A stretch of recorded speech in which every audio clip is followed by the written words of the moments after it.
I'm Yoshi Lomax, superstar attorney at law and fugitive. So, you're the famous Yoshi Lomax. Probably more infamous. I'm on the run from the federal government for crimes that I didn't commit. Gentlemen, I'm Deputy U.S. Marshal Sharon Starr. I'll be taking things from here. Not to mention being on the hit list of at least 3 of Miami's major crime bosses. I wanted to apologize in person for leaving so abruptly last night. Welcome back. That's Vladimir Kuznetsov, a Russian crime boss. He's been a suspect in over a dozen missing person cases. I mean, I didn't get here to be this successful for doing things the American way. I need a list of the jury for my case with Hanju. Oh, really? What's that worth to you? Oh, my God, you're such a...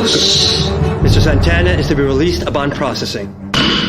So what do you know about Sheldon Chisholm? What do you want to know about him? I really need to know if you're going to take my case. I don't have time to play, Miss Lomax. Money is not a problem. You know anything about his case? It's being handled by agents in my field office. I've learned that in this game of life, in order to win, Ready to dance? you gotta play dirty.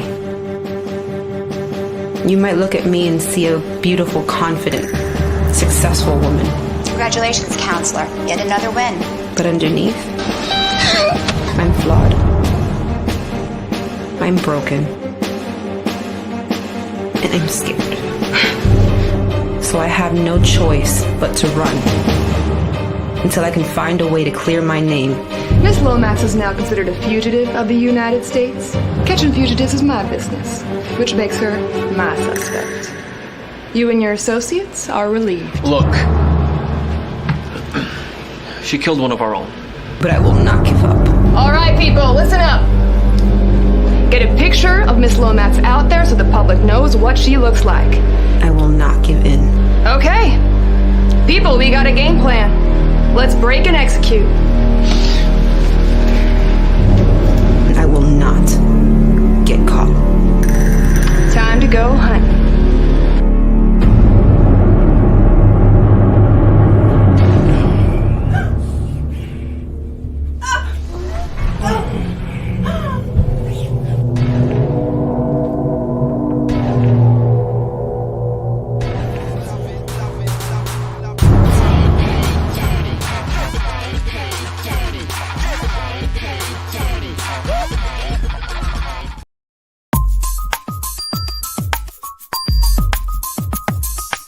Real talk. Hey, I'm Gina Lou, and you're listening to Real Talk with the Director on Dollhouse Radio.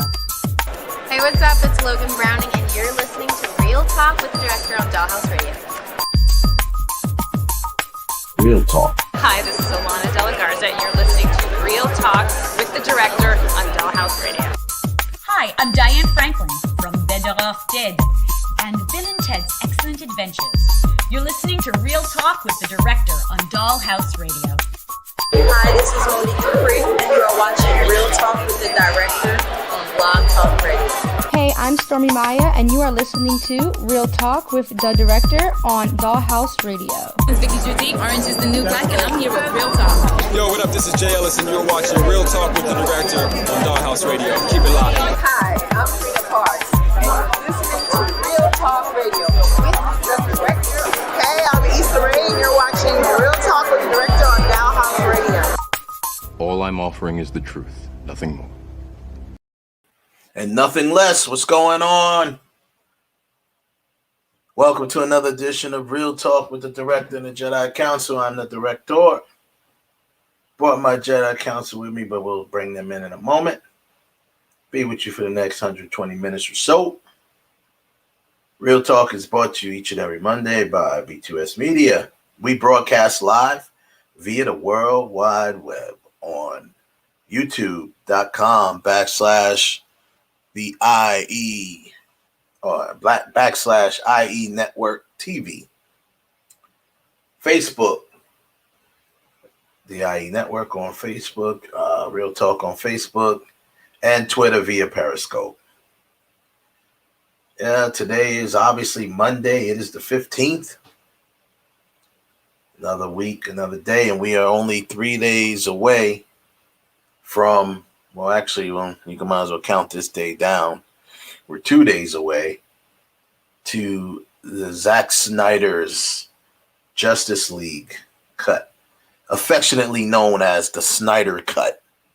Justice League, officially known as Zack Snyder's Justice League, and been getting a lot of early reviews and a lot of early comments from some of my very reliable sources and people in the industry that do this as well, that had the pleasure of seeing it when I didn't. We're going to have to get at Warner Brothers about that, because we should have gotten an earlier copy of just the Snyder Cut, but that's a whole nother story. Anyway, got some people that got a chance to see it, and good reviews. You know, I've watched like 5 different ones, and they're all pretty consistent.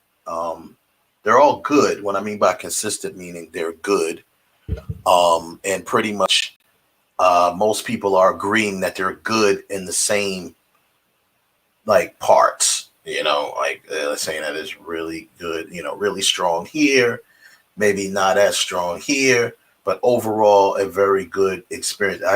That's the word I keep hearing. The word I keep hearing is not movie.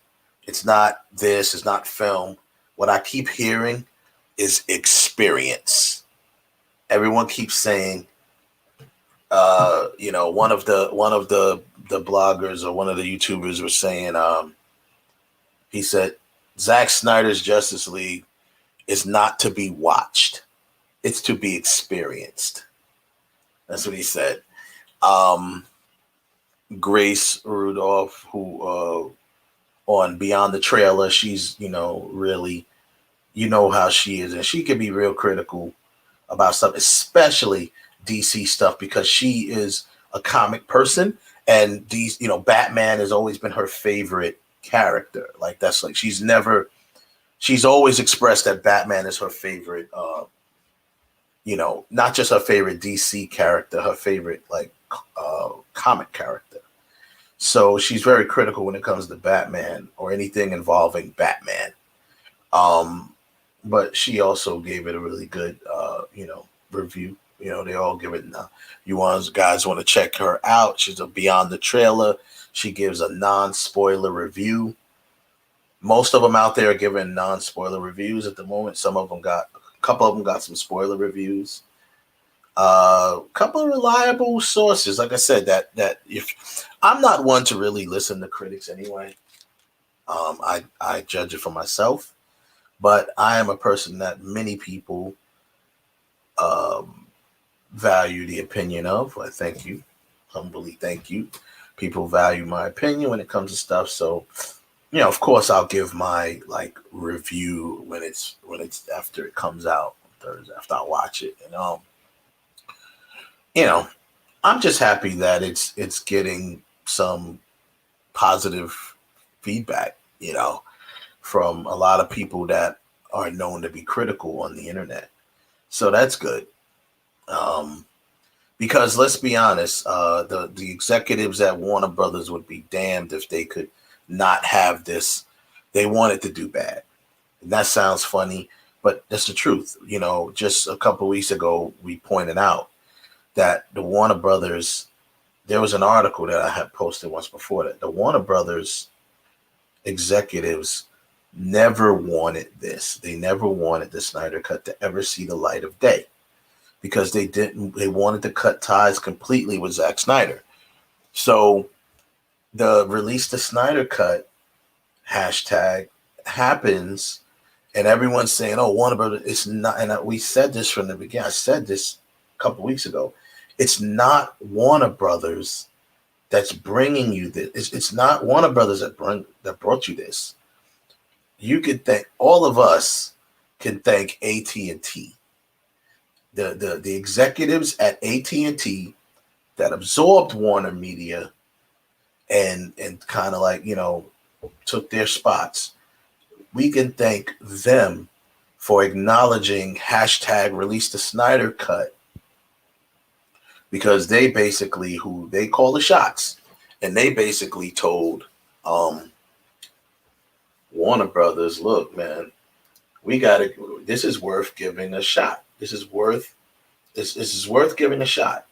Because hey, we'll put the money in, we'll let him finish his vision, and what do you really have to lose? Yes, you're putting more money in, but honestly, what do you really have to lose? You're playing with house money, sort of, because if it bombs, what difference does it make? The first one sucked. The theatrical version was bad. So if this was, most people felt it couldn't get any worse. But if it did actually get worse, oh well, that's fine. Even if it did actually get worse. But it's, we know it's not. So we're getting a lot of good feedback. Grace had good feedback. Oh man, Tyrone, whatever his name is, he had good, a lot of good sources that I'm anxious to see Kevin Smith's reaction to it, because he's another person we can not thank, but he's another person who kind of brought to the light. It was really like it, and Kev will probably attest to this. It was really like Kevin Smith was one of those earlier dudes that kind of confirmed that a Snyder cut existed. You know what I'm saying? Because remember, it was on his show that there was like someone on his show, a woman who was in a test audience and actually saw the Snyder cut. It was in his show. That was to my knowledge, that was one of the first times that there's been a confirmation that a Snyder cut even existed that had Darkseid in it, right? And that kind of really set the ball rolling, in my opinion. Because from that point on, people was like, what? Darkseid was actually in the film? And then they went from there. At that point, they were like, oh, yeah. So, and later, not too far after that, Release the Snyder Cut comes out.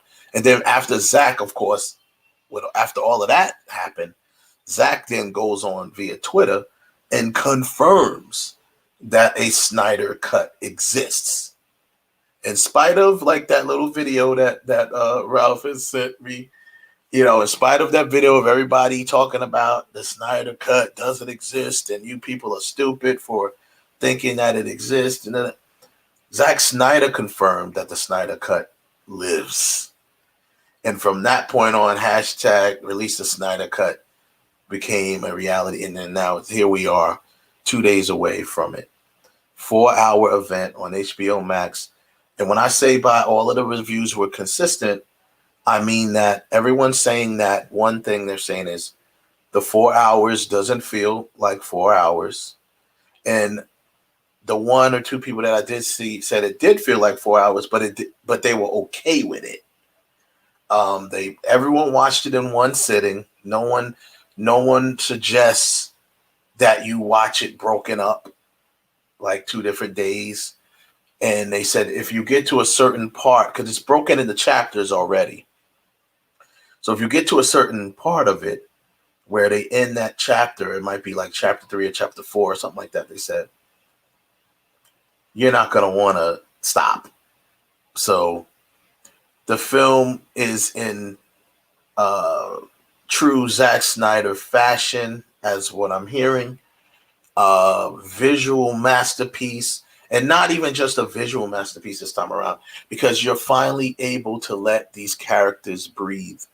It doesn't feel like this forced, crammed 2-hour Frankenstein's monster that Joss Whedon concocted. And now we get to see the importance. What I'm hoping and what a lot of people are saying is this may actually bring back the importance of a director's cut.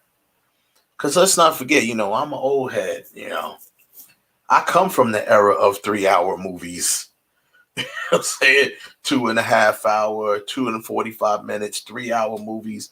That was nothing. From the era I'm from, All the best movies were 3 hours long. Godfather, Scarface. You know, you could even go into, you know, JFK, like all these great epic movies. They were all long, you know. So I don't care. 4 hours, no problem. We do recommend that you probably start it early so you don't get too tired, let it go too late in the night. You know, maybe start it if you can. If you have an early work day that day, you know, start it up in the evening so you go into the night and then it's done. But positive reviews, you know, of course you're going to have your negatives, you're going to have your haters. And what I like about it is the people are not just capping, they're not just jumping on the bandwagon, because they're also giving honest feedback. They know it's not perfect.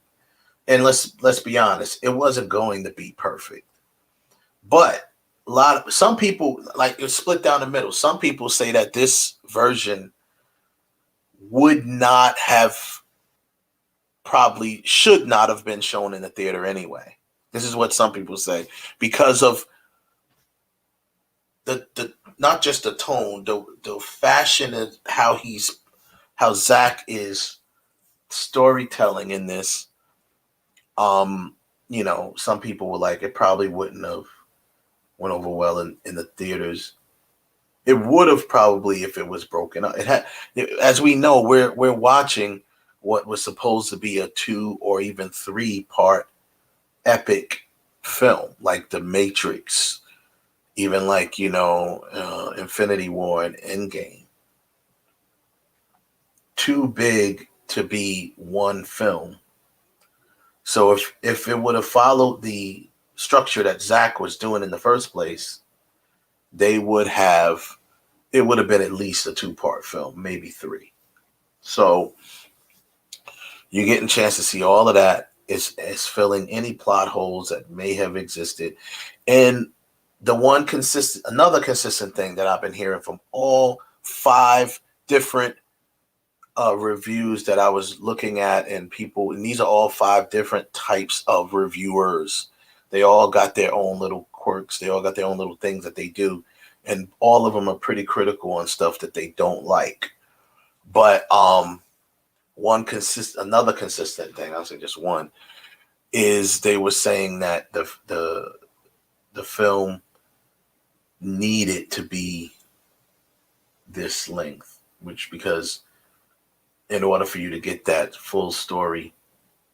And they said also consistent, all of them said across the board, it is definitely 100% better, obviously, than the theatrical cut. And it's 100% a different film. It's like night and day. And you can literally play, which I will do.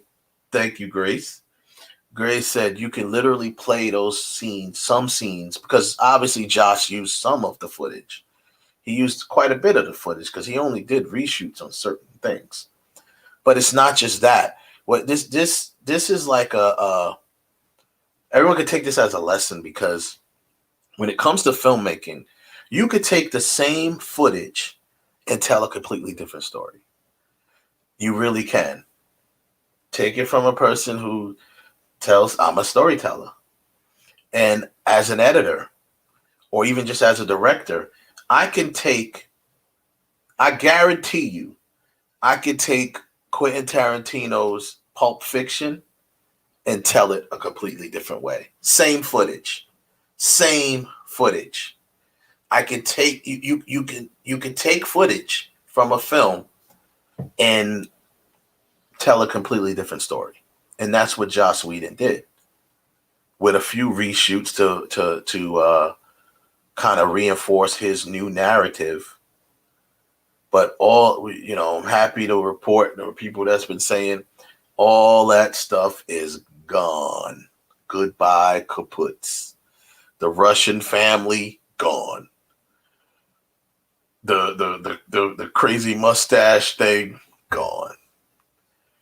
All the things you hated about it, the stupid jokes that was forced in there that didn't hit, gone. Like when Flash was talking about, brunch. I don't know what brunch is. It's like brunch, or it's like breakfast. Like, well, you don't. That was a stupid joke. Like, what do you mean you don't know what brunch is? It's in the name. It's breakfast and lunch. So like that didn't make sense. That joke never made sense to me. Oh, I don't know what brunch is. What is brunch? Like, it's like breakfast or it's lunch. What time of day it is? It's just like, I was like, what is this supposed to be funny? I'm not gonna sit here and trash it, the Joss Whedon cut, but thank God for that. And now I've heard some of them, not all of them, they all agree that this is one of. I think from what I understand, they all agree that obviously it's light years better. They also agree that Zack Snyder has did his thing. A few of them agreed that this was the best DCEU film. And one of them even said this is Zack Snyder's best film. So now think about that. They said this is Zack Snyder's best film. Zack Snyder did 300. Zack Snyder did Watchmen. So, for them to say that this is Zack Snyder's best film, that's pretty awesome. So, and they all said something along those lines. One said this is his best film. One went as far as to say this is the DCEU's best film by far. Another one said that this should they said this is going to put Zack Snyder, what we talked about, and about to bring on my Jedi Council. We talked about it. Me and Ralph talked about it too. Will this set Zack Snyder up to continue? I know Kev always harped on that. One source said Zack Snyder will have his pick of the litter. He can do whatever the F he wants to do after this. He's like, that's how good it is. And one of the other sources, remember they've been kicking around it. It was Grace that actually tweeted it out that from Beyond the Trailer, go check that out. She had tweeted out that they're talking, the executives are kicking around Zack Snyder taking over Wonder Woman and directing the third Wonder Woman installment. Not only because Patty Jenkins messed up, but also Patty Jenkins is really booked up, for the next few, she's got that, I think it was like Cleopatra or something like that she's doing. And then there's like a couple other things she's doing, a TV series. So she's kind of locked in. They're kicking around. And I, like we talked about it, this may be the deal breaker on if they let Zack Snyder back, if he's interested in continuing. Now, this is what Warner Brothers executives do not want this. They don't want it. They don't want this at all. They want this to bomb because they want Zack Snyder out of their lives. They don't want to look as stupid as they're starting to look right now by not releasing the Snyder Cut. Anyhow, we'll talk about that. Also, the 2021 Oscar nominations are out. We'll go over that quickly. One conundrum that just kind of, although I'm very happy that it happened, I'm still very, very confused. Lakeith Stanfield is nominated in Best Supporting Actor category, along with Daniel Kaluuya for Judas and Black Messiah. Great news, right? Right. But get this. What the hell is Lakeith Stanfield doing in the supporting actor category? He was the lead of that film, Judas and the Black Messiah. He was Judas. So I'm a little confused, and I think I smell a rat here, unfortunately. I smell some shenanigans coming up. As much as God bless the dead, rest in peace, Chadwick Boseman, it almost seems like the fix is in. Putting in a little extra opportunity for Chadwick to take home the best actor which he got his nomination for Best Actor. So that's we'll talk about that. Also, we're going to, as we always do here on Real Talk, we'll give you a little insight. We're going to talk about remakes versus reboots.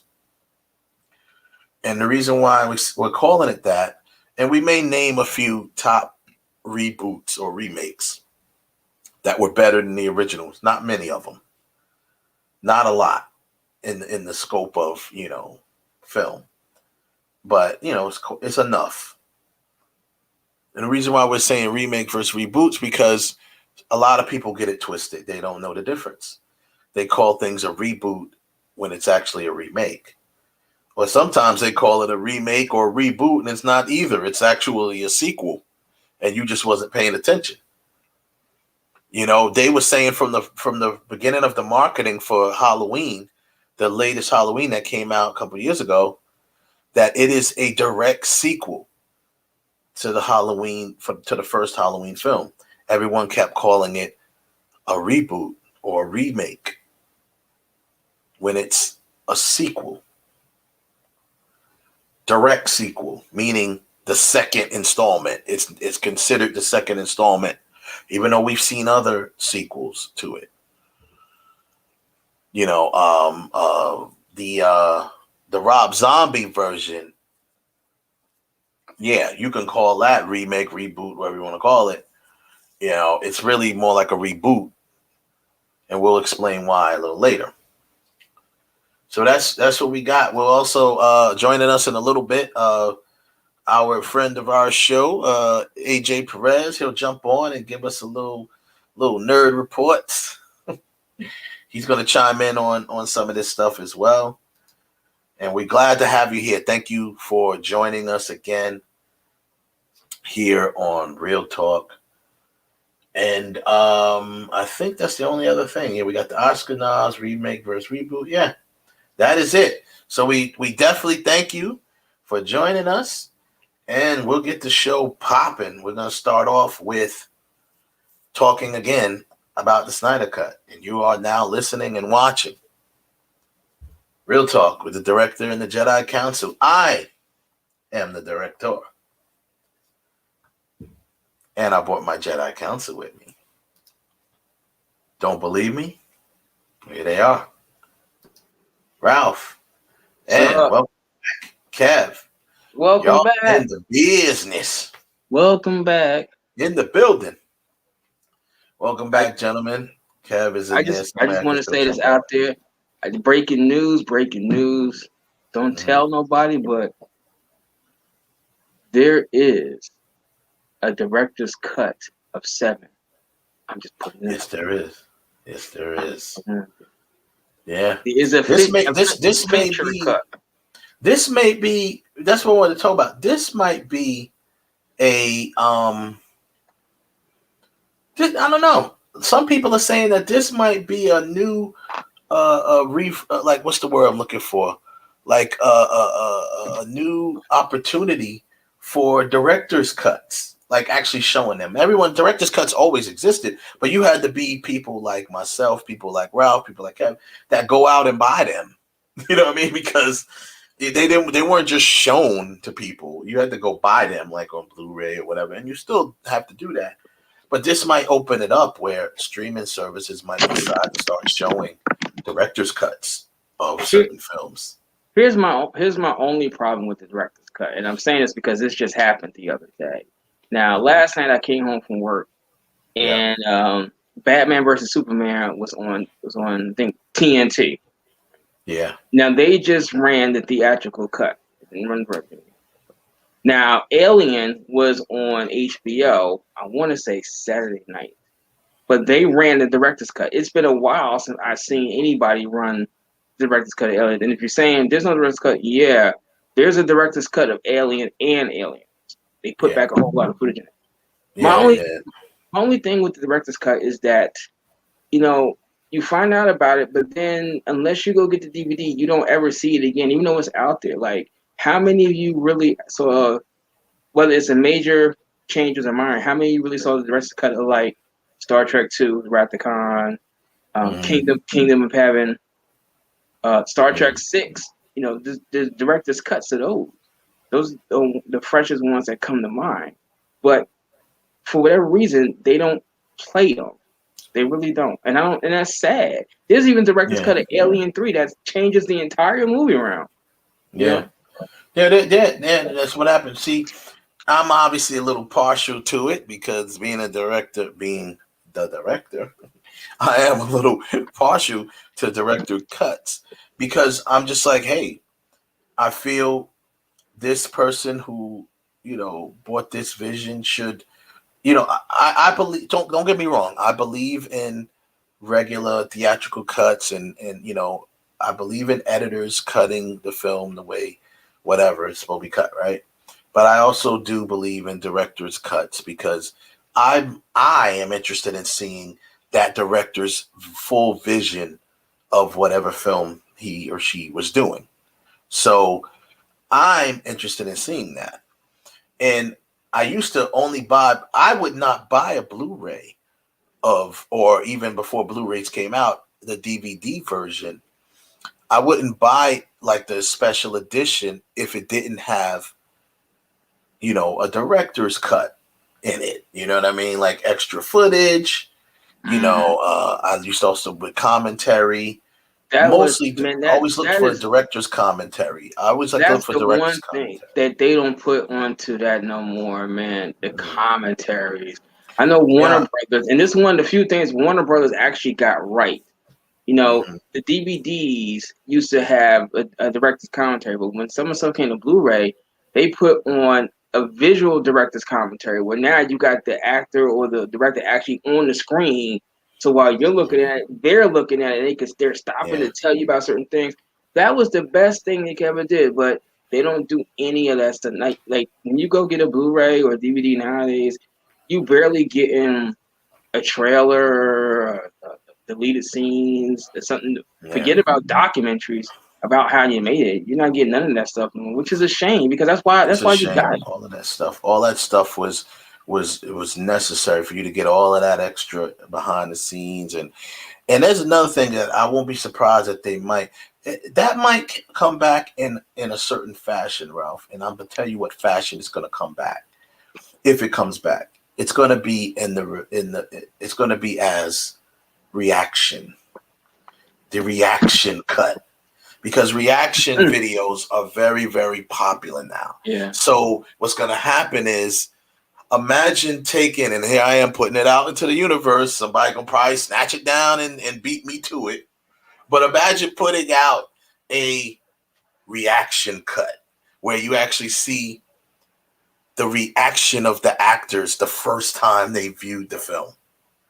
You know what I'm saying? Like the first time they're seeing. Some of the commentaries for that were like, I know the commentaries kind of like that, yeah. Like Tropic Thunder, for example. It's that the actors are sitting there watching it in its entirety. I think they're watching it even before going to the advanced screening for the press or the premiere. They're watching it and giving I mean, one of them said like, the red carpet is like in 2 days or something. I want to say it was Tropic Thunder, where they're looking at it for the very first time in its entirety, where everything all put together. I mean, those were the things that I loved. And then you latte drinking executives. Reaction videos have become its own little culture online, and there are tons of them, and a lot of people do them. I've done a couple myself. A lot of people do them, and a lot of people watch them. So don't be surprised if we start to see reaction videos being marketed as part of, the movie's marketing, because, and a reaction video can come out after the fact, right? Because let's be honest. Do you really think, or do you think that people look how far gone Endgame is now? Robert Downey, character, spoiler alert if you didn't see Endgame, Iron Man is gone, right? You don't think right? Yeah, exactly. You don't think people would jump at the fact to watch the first reaction of Robert Downey Jr. seeing Endgame? You know what I'm saying? People will jump on it and watch it. They'll watch it.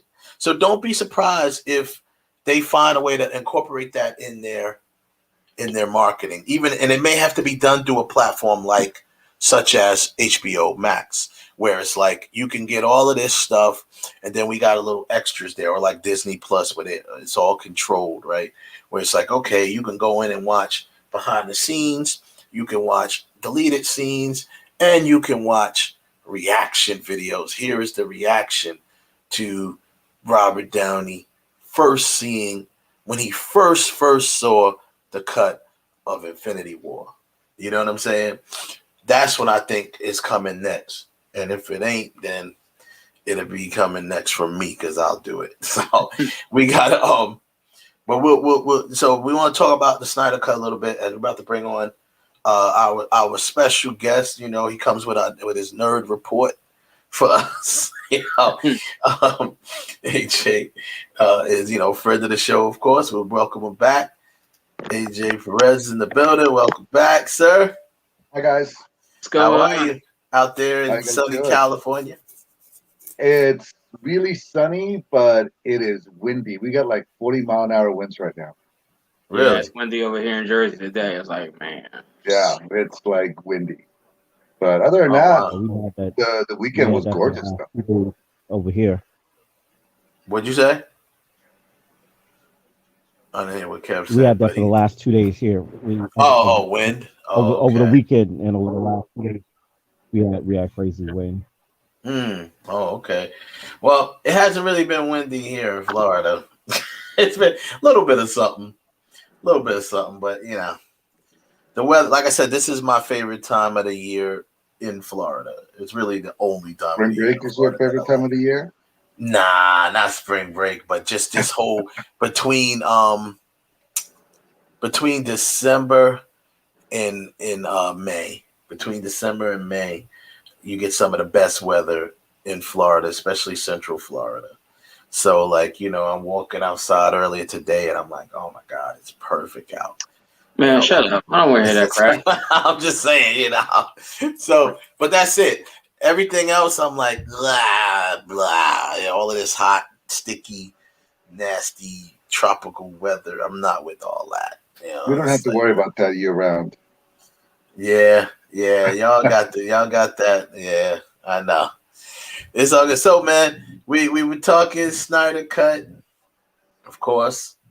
I said at the top of my show that I watched about 5 different non-spoiler reviews from some, pretty what I consider reliable sources, who gives you honest feedback and don't hold back. If they don't like it, they're going to tell you they don't like it, stuff like that.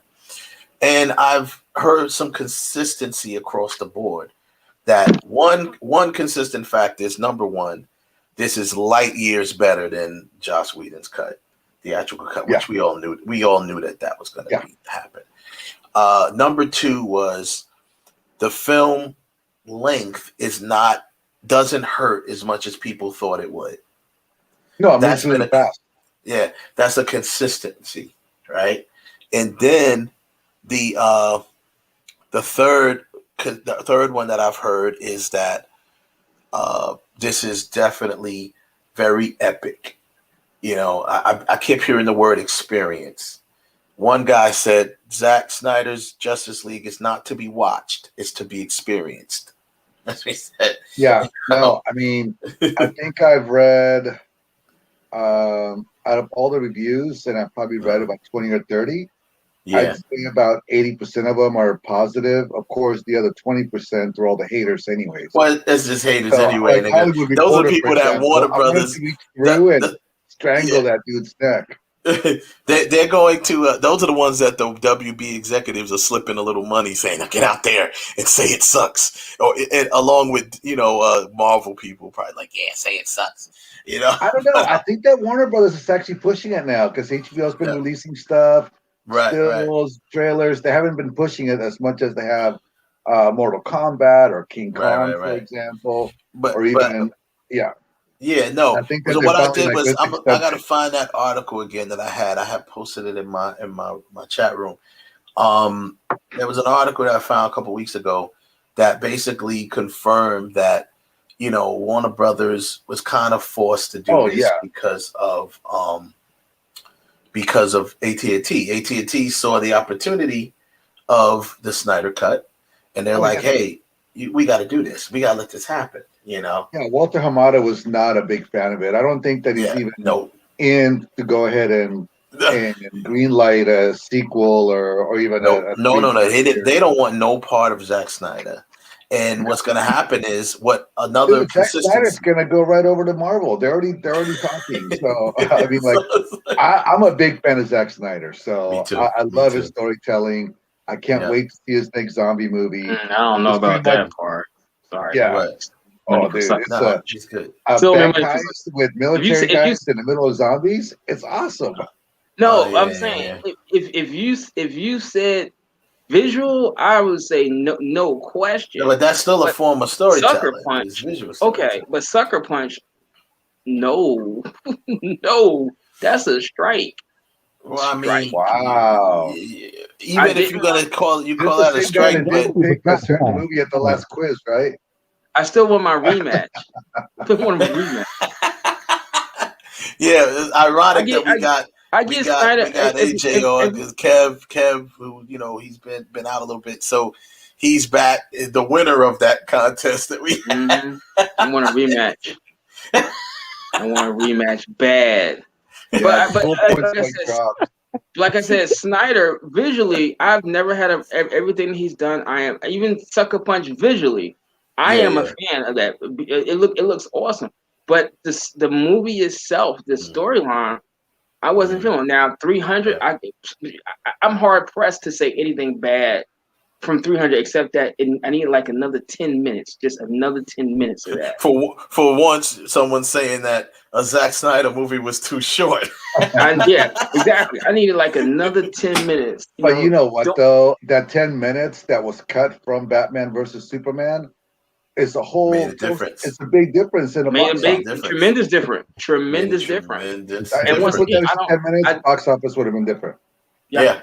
In that, I do not blame Snyder for that. That's those latte drinking, ankle tattoo having, yoga pants wearing executives. They did that. They put that monstrosity out there and left that beautiful version. And you're absolutely right. If they will let it intact, that's another, I'm gonna say 75 to 100 million at the box office with the way Snyder had it. At least. Yeah. With the way, because it answered a lot of content, a lot of questions. It made sense. It made more sense. Some people were saying, some of the reviews that I was reading was saying that with this Snyder cut, they were like, they don't even like, they feel embarrassed even comparing it to the Whedon cut, right? The theatrical cut. And they're like, the even scenes that Josh used of Zack's, which he used quite a bit of footage from Zack. No, but 10%. But that's still. He used 10% of the film. No, he only used 10% of it, but that's still quite a bit of footage. Like 80-90% of it. So what they said, he wrote it all. Right, he rewrote the whole thing. That's what I was saying. I said you could take footage and tell a different narrative with the story, and even scenes that they did bring back that that he used of Zack's was still different, like night and day different. Like the Wonder Woman scene in the first scene you see her in the bank. That whole scene is obviously Zack Snyder, so it's longer and it's different. It ends different and everything, and the scene's more badass. The bottom line is you get to see. After watching Wonder Woman 1984, you get to see the Wonder Woman from the 2017 movie that she was in. Was it 2017? From the 2017 version Wonder Woman. You get to see her and what you saw in Batman vs. Superman, like the badass Wonder Woman. And she's like God-like power, Wonder Woman, just strength and everything. And there is a big refresher. A lot of another. Got some stupid ass lovesick puppet. Yeah, exactly. The whole crazy lovesick puppy. I got puppy love. Like I got Last American Virgin love. Yeah, exactly. You know, Steve Trevor, like he just can't die. I gotta bring him back. I just gotta bring him back. So I'm gonna hypnotize somebody else to be Steve Trevor, and then I'm gonna just let him go. Let him go. Yeah, it's just like, I'm just gonna hijack somebody else's life, so I can be happy. But without consent. So I'm gonna date rape. I'm gonna date rape somebody for a whole 90 minutes. Exactly. And then like it was no big deal. It was all a dream. You should have just been lucky that Wonder Woman was in your life for these 90 minutes. Yeah. You know? I wonder why they're not canceling that. The whole cancel culture. Why they're not canceling Patty Jenkins for doing that? They're canceling. Man. They tried to cancel. They're canceling Pepe Le Pew because you know what? he contributes to the rape culture. Pepe Le Pew. You know what? Somebody sent me a meme of that. So then someone says, "Well, what about do we put up there Miss Parker? Miss from the Parkers?" Because I said, "Well, then you got to go with Steve Urkel." But see, you're going to start opening this whole door of television movie characters. But it's not. Porky's part. Well, I mean, that's a whole nother story. Yeah, but Steve Urkel wouldn't be in that conversation because he just pursued her. Because he was just pursuing her, and he wasn't getting nowhere with her. He was just pursuing her. Wait. How many episodes he says, "I'm wearing you down. I'm wearing you down." I'm wearing you down. Yeah, I'm wearing you down. Same thing with Miss Parker. Well, Miss Parker was a little more handsy. But Parker, she was. But that's what I'm saying. At least Urkel wasn't disrespectful with it. He wasn't trying to. He was just being who he was, just trying to, hey, and that is not. I don't care. Anyone can challenge me. You want to cancel me before I even get started? Fine. That is not rape culture. I'm sorry. How many? You got the wrong night for that. Yeah. I was gonna say. I didn't see that. That's the wrong night for that. Don't come for nobody on here with that tonight. For real. Don't even. I mean, you can start throwing it like Three's Company. I mean, come on, all of them, Mr. Furley included, all of them. Yeah. That show is built off of sexual innuendo, so it is what it is. The entire show. Hell, that's the premise of the show. I mean, not the premise, but the whole, foundation of that show is sexual innuendo. That's neither here nor there. We're not gonna get off track. My favorite dude, Dan Fielding from Night Court. He is. Yeah. If anybody need to be canceled, it's him. I mean, his whole persona. Like I said, the whole cancel thing is just crazy. But Patty Jenkins messed up with Wonder Woman 84, and Zack is the one. There's been kicked around. The executives are kicking around, and I think they're waiting to see the reaction to this before they make a final decision on it. But it's been kicked around. But some sources depending on how this thing does, you'll see Ben Affleck come back and be Batman again for a standalone Batman movie. Yeah. You're going to see possibly a new Justice League. You're definitely going to see a new Superman. Yeah. And the Wonder Woman. Yeah. I told y'all a year ago. I told y'all almost a year or two ago, almost 2 years ago. I said, watch, when the Snyder cut drops, if it ever drops, it's going to be the return of Zack Snyder to the DCEU. Because now they started a new hashtag. Hashtag restore the Snyderverse. That's the new hashtag that's out there now. Restore the Snyderverse. And apparently the way this film ends, it's going to leave, with all of that, 4 hours of footage, and it's still going to leave you wanting more. Like, it even ends on a cliffhanger. So what are you guys doing for the Snyder Cut? You guys doing anything special? You guys going to do a watch party? What are you guys doing? Yeah, we should do that, man. I didn't plan anything. All I did was I said, look, I got some things lined up, some editing and some things I got to do earlier that day. But I've already got my day locked off where I'm ending it around 3-4 o'clock that day. All my stuff I gotta do. I got some schoolwork, I got some editing. I'm gonna get all that crap out of the way. And from about 4 o'clock, I'm gonna start. I'm gonna have all my stuff ready, my snacks and everything. And I'm gonna start it at 4, maybe 4:30, and then watch it. Because I want to start early because I got more schoolwork to do. So I'm just gonna. You're not playing hooky. You're not playing hooky for the day. Nah, I can't play hooky. What are you gonna do? I'm just. I'm probably. I'm. Oh, go ahead, Ralph. I'm sorry.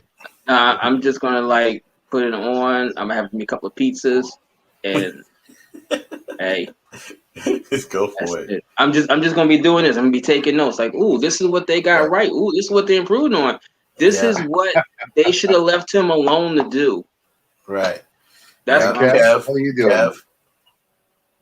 I will be up early in the morning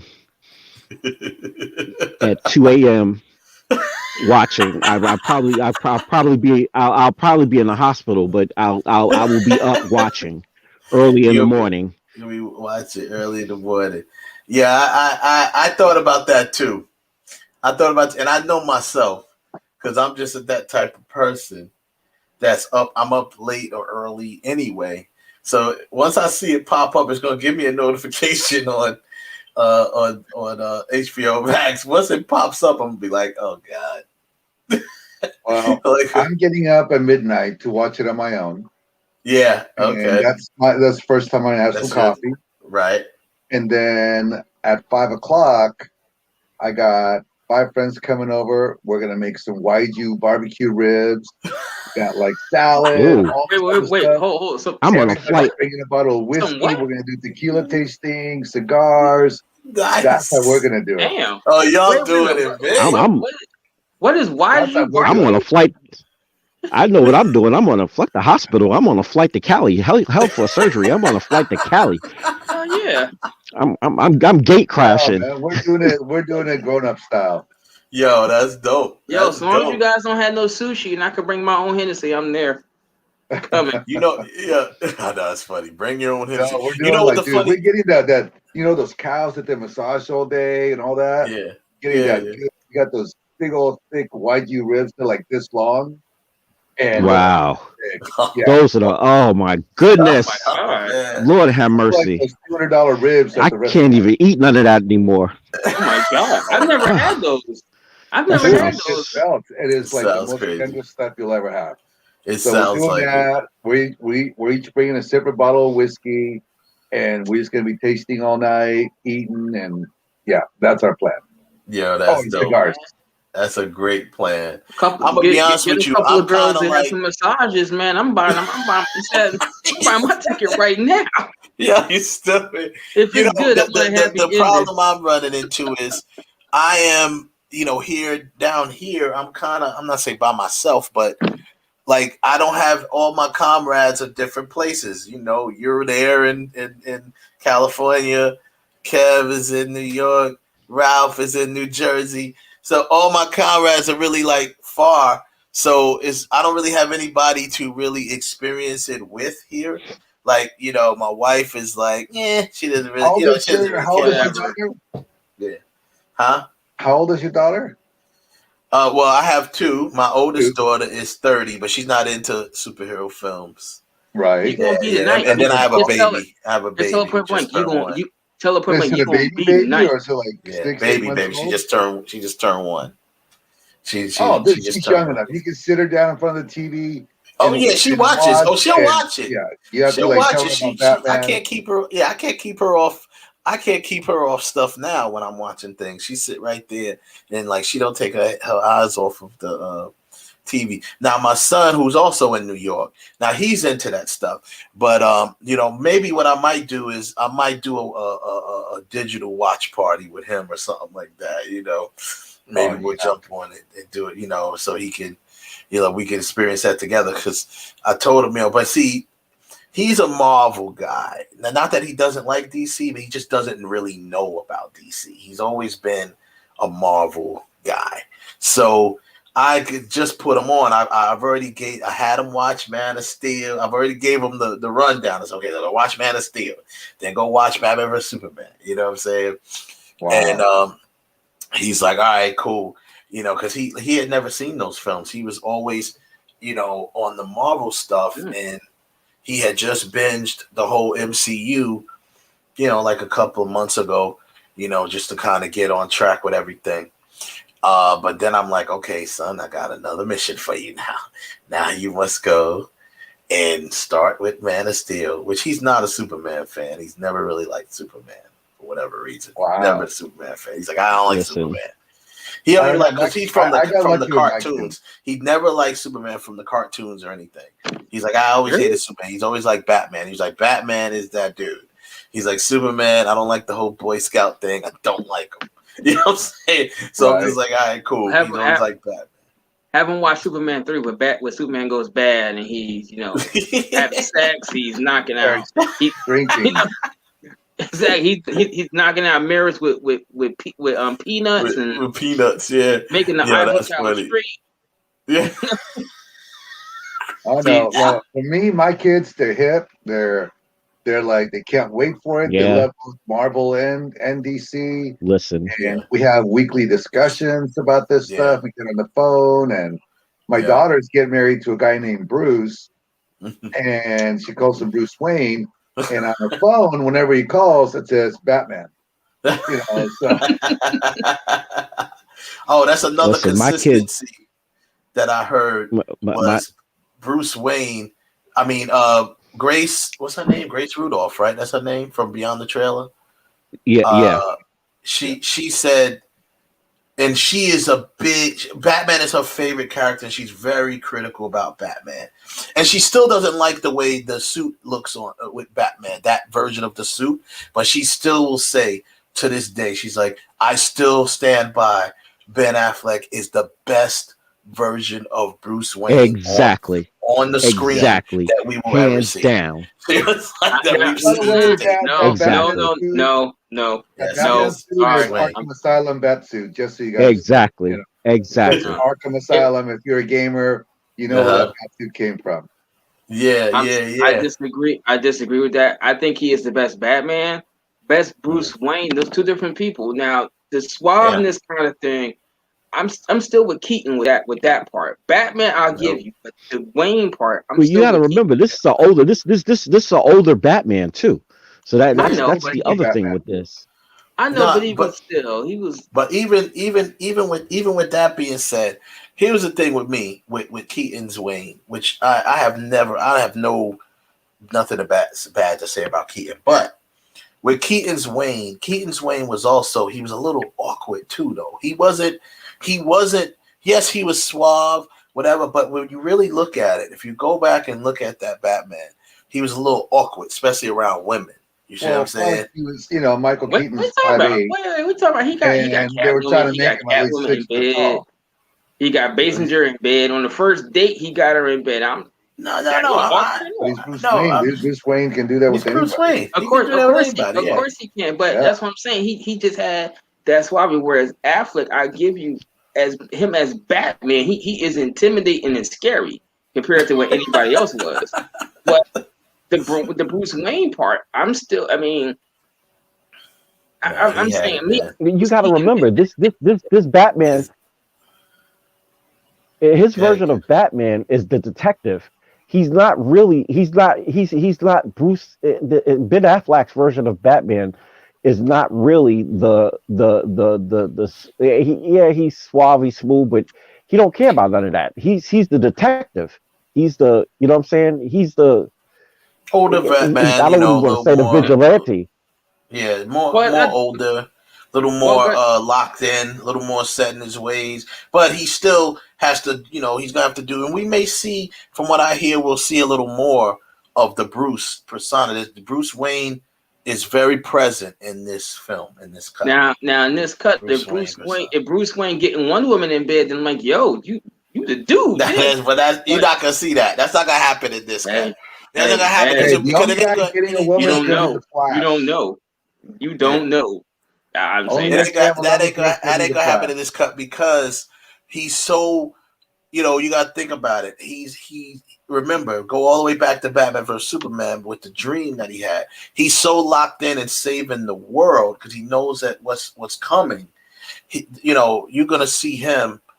His presence is very big in the film because you're going to see him actually really trying to get everything together and, you know, do the things that you got to do and be a Batman. And Bruce Wayne, you know, also you get to see a little bit of his technicalness, you know what I'm saying? He's like a tactician, and he's very, you know, it works as him being the person. And we know that, you know, if you look at the Justice League, if you watch the cartoons, but you know what happens in this movie, right? Like he's not the center of attention. No, he's not. He's not, but he's still, you know, doing what he do as Bruce Wayne. I heard that he's you know, obviously his presence is felt a lot in this film, but I'm telling you, man, the way for where Bruce Wayne is in his life, Ben Affleck nailed that 100% because of, you know, him being this dude, you know, who's if you just even in Batman vs Superman, when you watch him in that, you know, it's just like, yo, he nailed it, you know, the type of Bruce Wayne that he is right now. So, like I said, man, he did an interview and he said that the big reason he did it was so that his kids could see him as Batman. As Batman, yeah. I'll watch you guys. I'll watch. Man, yeah. I'll watch You Got Mail. I listen. I don't have time for that. I want to see none of that. I want to see. I want to see action. I want to see people. I want to see. I know I'm not gonna get no blood.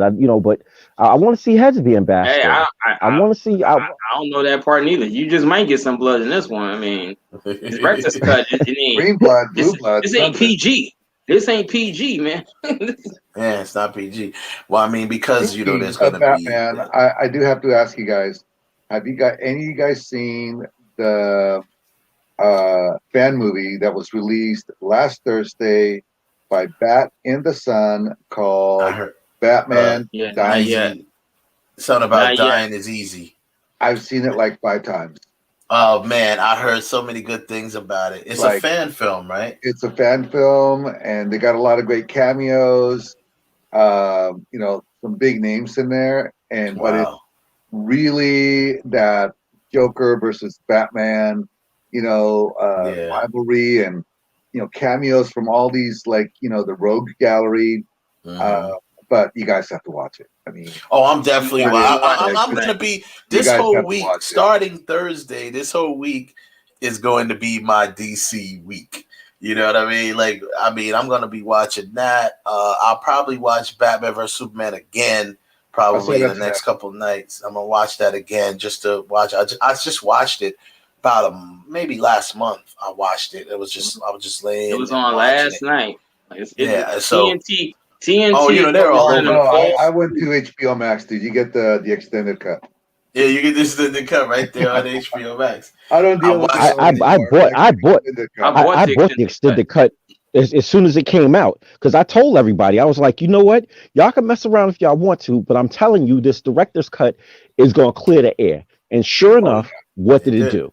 Everybody was like, oh wow, I didn't know. Please listen. We knew what was going on. We knew what was going on, and that's why I wasn't surprised that's why I wasn't surprised with Justice League being what it was. I'm not gonna lie, I still like Justice League, or I should say Whedon League, but I don't like it at all. You know what I'm saying? I was always champion. You know what? Where did this family come? Where did this Russian family come from? What did they got to do? Everybody always has to inject. This is not the 80s. Yeah, this is not the 80s or the 90s with that trying to inject emotion into stuff. Listen, turn the light out. Let's go. Let's listen. Let's give people some black eyes. Let's be real about it. And I must say, and I on a side note, I must say, I watched. I started watching last month when I was in the hospital. I started watching that. The I forget what it's called, but because the name always escapes me. But I got distracted by other stuff. I started watching that TV version of Titans, and that's what I'm talking about. Yeah. That's what I'm talking about. That's what I'm talking about. The Swamp Thing. Have you seen that? I watched that immediately. Yeah. I don't understand why they canceled it. That thing was so good. Because they spent too much money.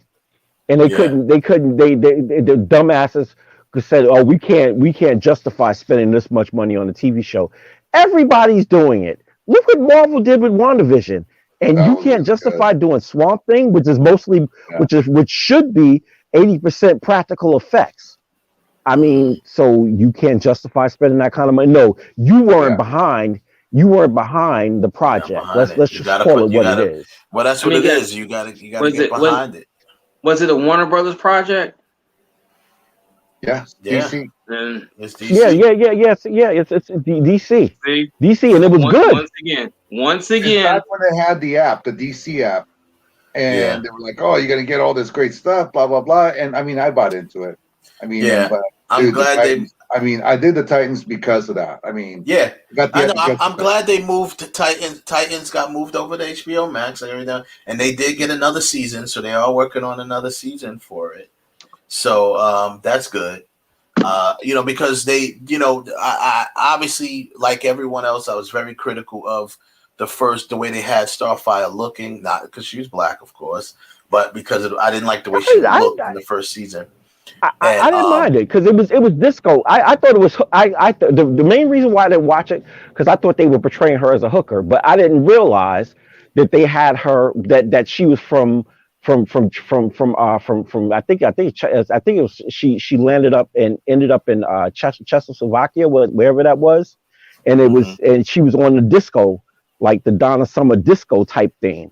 So I fell into it, and she was a little kick ass. I liked her.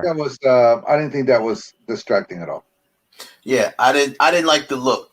So they fixed that in season 2. They straightened her hair. They took the wig looking thing changing again for the next one too. Huh? They're changing her again for the next one. Yeah, they're gonna change her, but she's no. But I saw the actress. She posted like a pic of they changed her outfit again. But it looks even better though. It looks even better. Like she has her outfit now. Like the outfit. She looks good. She looks real good. We'll finally really get to see Nightwing next season, like full-fledged. Yeah. And I tell you, that dude. You saw him in the last season when he was you saw him at the end. Not to give any spoilers. No, exactly. You saw him. That dude is dope. He's killing it as Dick Grayson. I love him as Dick Grayson. I was like, yo, and he is so badass. It makes you just be like, what? I mean, just the fact that when I saw the episode when they was like, oh, it was Robin. He's kicking ass as Robin. They're like, oh, where's Batman? Then he turned to him and said, F Batman. Batman. That was the best. I was like, word? Yo, you want to talk about brutal? This is like just like how we say how Ben Affleck is the Batman at his peak. Batman, that older, this type of seen it all Batman. That's kind of like how his Dick Grayson is. His Dick Grayson is, I've been trained as much as I can be trained by Batman. I know all the tricks of the trade, and I am not BSing right now. I am taking people the F out. Period. Listen, I'm going out on a ledge and saying that at this point now, I want to see a Batman Ninja. If I can't get a Ninja Scroll movie, I want Batman Ninja. A live action. Wow. Live action Batman Ninja. Yeah, that would be good. But so that's like I said. So that was really my overall thing that I was been hearing about. So I'm glad to hear that. Me, I'm gonna watch it. I was gonna watch it anyway. But I'm just saying, I'm glad that for some people really do hang on these other people's word. And they like to hear good reviews about it. So I'm glad that it's getting good reviews. So other people will go out and appreciate it and enjoy this film. And it's an experience. They're not even calling it a film. They're just calling it experience. Zack Snyder. First of all, Zack Snyder is a filmmaker's filmmaker, in my opinion, because he's and from what the actors are saying, he's an actor's director. He's a good guy, and he lets the actors create. He he gives them space to breathe, and he has a straight on vision that they buy into. You know what I'm saying? And that's why we'll finally get to understand why all the time Ray Fisher and all of them have been talking about how much they loved Zack Snyder's version. Ray Fisher, I heard, plays a big part in this film. Tried to come up with some excuse today in the press. I didn't even want to read it. Who was it? Joss. He was trying to come up with he did an interview about it, and I was like, nope, I'm not even going to get Joss needs to just be quiet because sit back and take it. Yeah, well, Wes, you made the point clear. This is why they love him. When you sell somebody on the idea of your vision, once people are sold on your vision and you get them on board and they actually believe in it and they take it as Bible, it's a wrap. You can't anything else that if the full vision is not shown as intended, just like what proof positive of that is? The Matrix. This is why the other two films, which I still liked, but this is why the other two films didn't work for people, because the original story that they stole it from, if they would have went back to the woman and with the source material and stuck with her vision, the other two films would have worked right, because they would have stuck to what the character should have grown into. They stole her vision, tried to rock with it, and it fell apart. And once again, here we are with these fools at Warner Brothers, which in my opinion, I hope AT&T wises up and just clears house on Warner Brothers somehow. just rents out everything. Just come in and just rinse everything. Like, turn on the water hose and just flood people out the building like a cartoon. Hey, Warner Brothers, I want a job, because a lot of you guys there now, y'all can't do nothing. You guys can't do nothing right. I'm sorry. And this is simply deeper than the DC universe. I mean, I don't understand you, Warner Brothers. You guys left Harry Potter alone, and it did fine. You left the two It movies alone, and it was fine. But why you gotta be so butthurt with the DCU? Like, come on, guys.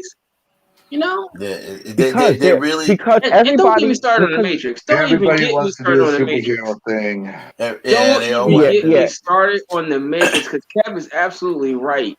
The third, Warner Brothers, you guys need to be embarrassed for even putting that third one out. For real.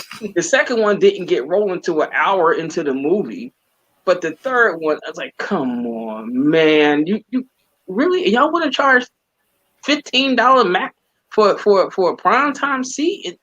No. Yeah. What up, Jimmy Ace? Thank you for chiming in. Jimmy Ace says, "Welcome back to Kev." Yeah. I think with Warner Brothers, it's funny that Kev. It's funny. It's funny that Kev said they need to clean.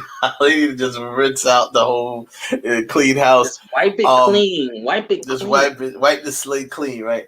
But like I said, AT&T. Make no mistake. We said this from when they first acquired Warner.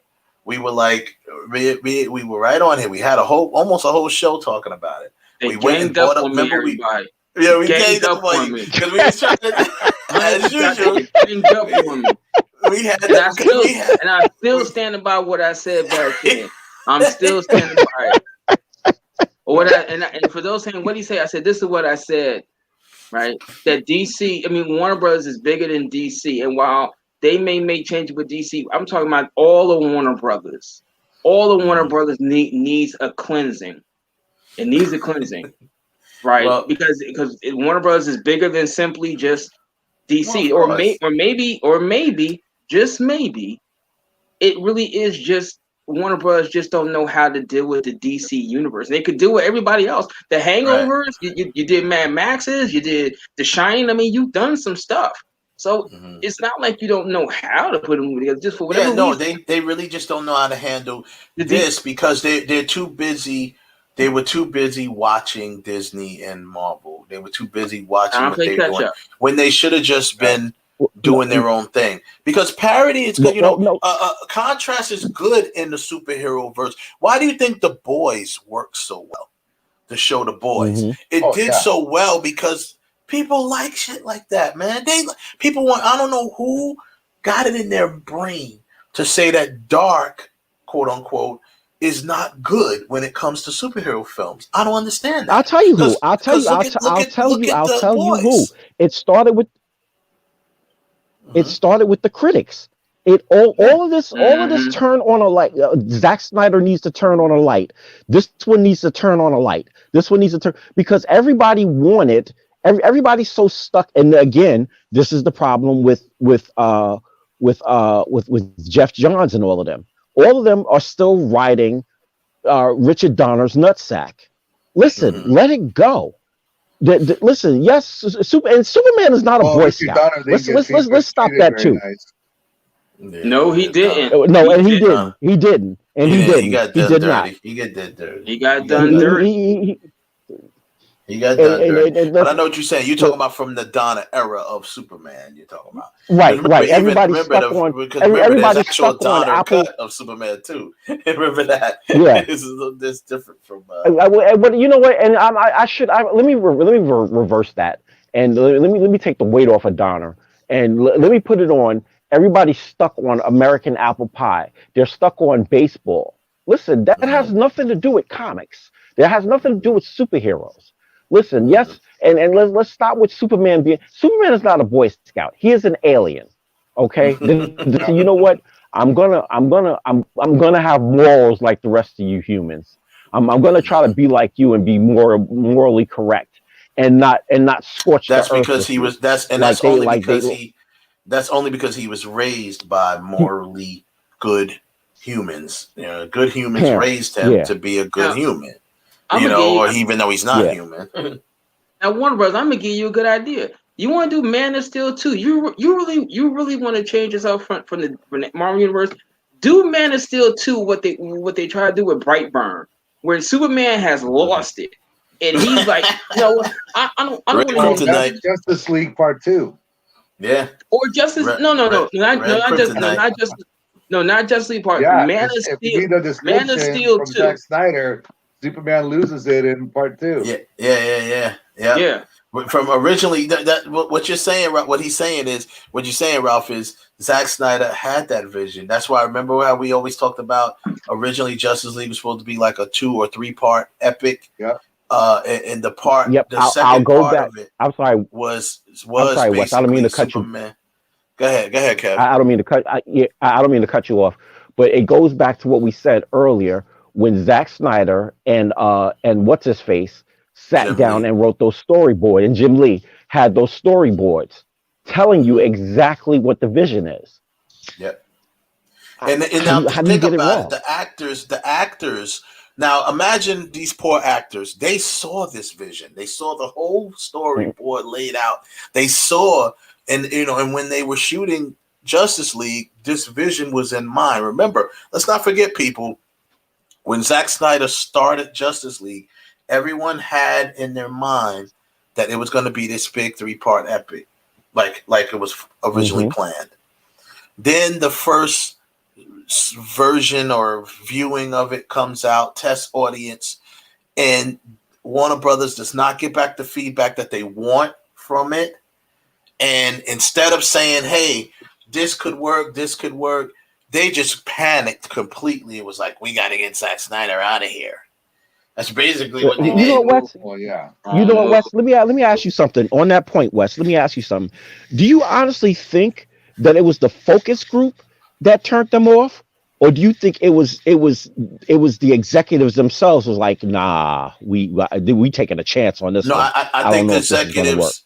I think the executives, based on the first focus group, was like, oh, we got to make sure, because we're putting on. They knew, look, if it's a 3-part epic, that they had to go. Really, originally, their plan was to really go all in on this, money wise and everything. So now they're questioning that because they're like, oh, are we going to be able to make back the money that we're going to put into this? When in reality, to be honest with you, and I don't know if you agree with me or not, but to be honest with you, from day one, they went the wrong route because they should have just stopped trying to be lazy, and they should have just went to, they just started doing the other films and introducing some of these characters before they even got to Justice League. Because what they did was they got lazy and saying, and got a little cocky, let's be honest, because let's be honest, the Trinity, Superman, Batman, Wonder Woman, everybody in America knows who they are. You know what I'm saying? That more so than any Marvel character that's ever existed. I can guarantee you that. Everyone in America knows Batman, Superman, Wonder Woman. They are American, iconic pop culture, right? So they got a little cocky with that. But the other characters definitely needed some more, insight for people to really buy into it. And that's what, I don't know why you want it. First, you want to be so different from Marvel. Then all of a sudden, you want to be so much like Marvel that you bring a Marvel guy in to redo Justice League, and it just completely fails. Just say fail. Because he completely changed the complexion of what the film was supposed to be. See, if he was smart when he came in, he would have consulted more with Zack Snyder and kept the vision on point. But because of also behind the scenes with Jeff Johns and those other fools and their BS, and then you got Patty Jenkins with Wonder Woman in her third act in that movie that she fought for, which just completely destroyed everything. You want to have speeches. Who the hell wants to see somebody making a speech? This is a damn superhero movie, woman. What's wrong with you? I'm gonna say this, and from what Kev just said, I agree with, except two things. The only thing I disagree with a little bit is about when you said that Whedon should have consulted Snyder, and I'm only sitting there saying this is because the man's daughter just died, so maybe he just was not in any position. He was already done with the abuse he got from the ex. Yeah, he was done. He was done. So I can't blame Whedon on that part, because I'm sure if it was something where he was sick, maybe he would have went to him, but because of circumstances, he just was like, nah. No. Let's see. Now you giving Whedon a pass. Nah. No. I'm not giving Whedon a pass. I'm just saying. Oh, okay. I'm just sitting there saying, in hindsight, perhaps he did try to go, but Snyder was on something totally different. Where he's not. I'm not thinking about this movie right now. He came in with already knowing he's going to rewrite it. No, he knew he was going to rewrite. They hired him to rewrite it. He didn't want to talk to Zack Snyder. He didn't want to talk with Snyder. This is the thing. He was brought in to basically do the best you can to rewrite and almost erase what Snyder had originally did.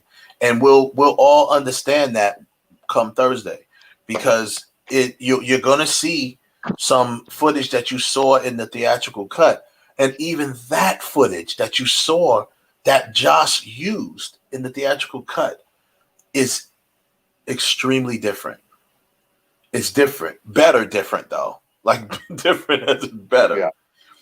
One of them, I think it was Grace that said, she said, watching this is like going to film school. That's what she said. She's like, watching Zack Snyder's version of Justice League is like going to film school. If you play those two next to each other, she said, if you play Josh's version, like the footage that he used from Zack Snyder, and play the Snyder cut, she said it's not a day. It's like going to film school. It shows you what, she says, shows you exactly what you should do with that scene and how it was done better. So I'm so excited for it, just like we all are. This makes me even more mad. This makes me even more mad that I can't watch this in IMAX. I was looking forward to going to Fresh Meadows. Yeah. I was digging and searching for IMAX tickets all over the place. I was like, I can't wait. It's not. I'll sit in the front row. Yeah, never did. But they already announced when it's coming. That's the thing. It's not perfect, but they already announced when it's coming to Blu-ray. It's coming out on Blu-ray in May.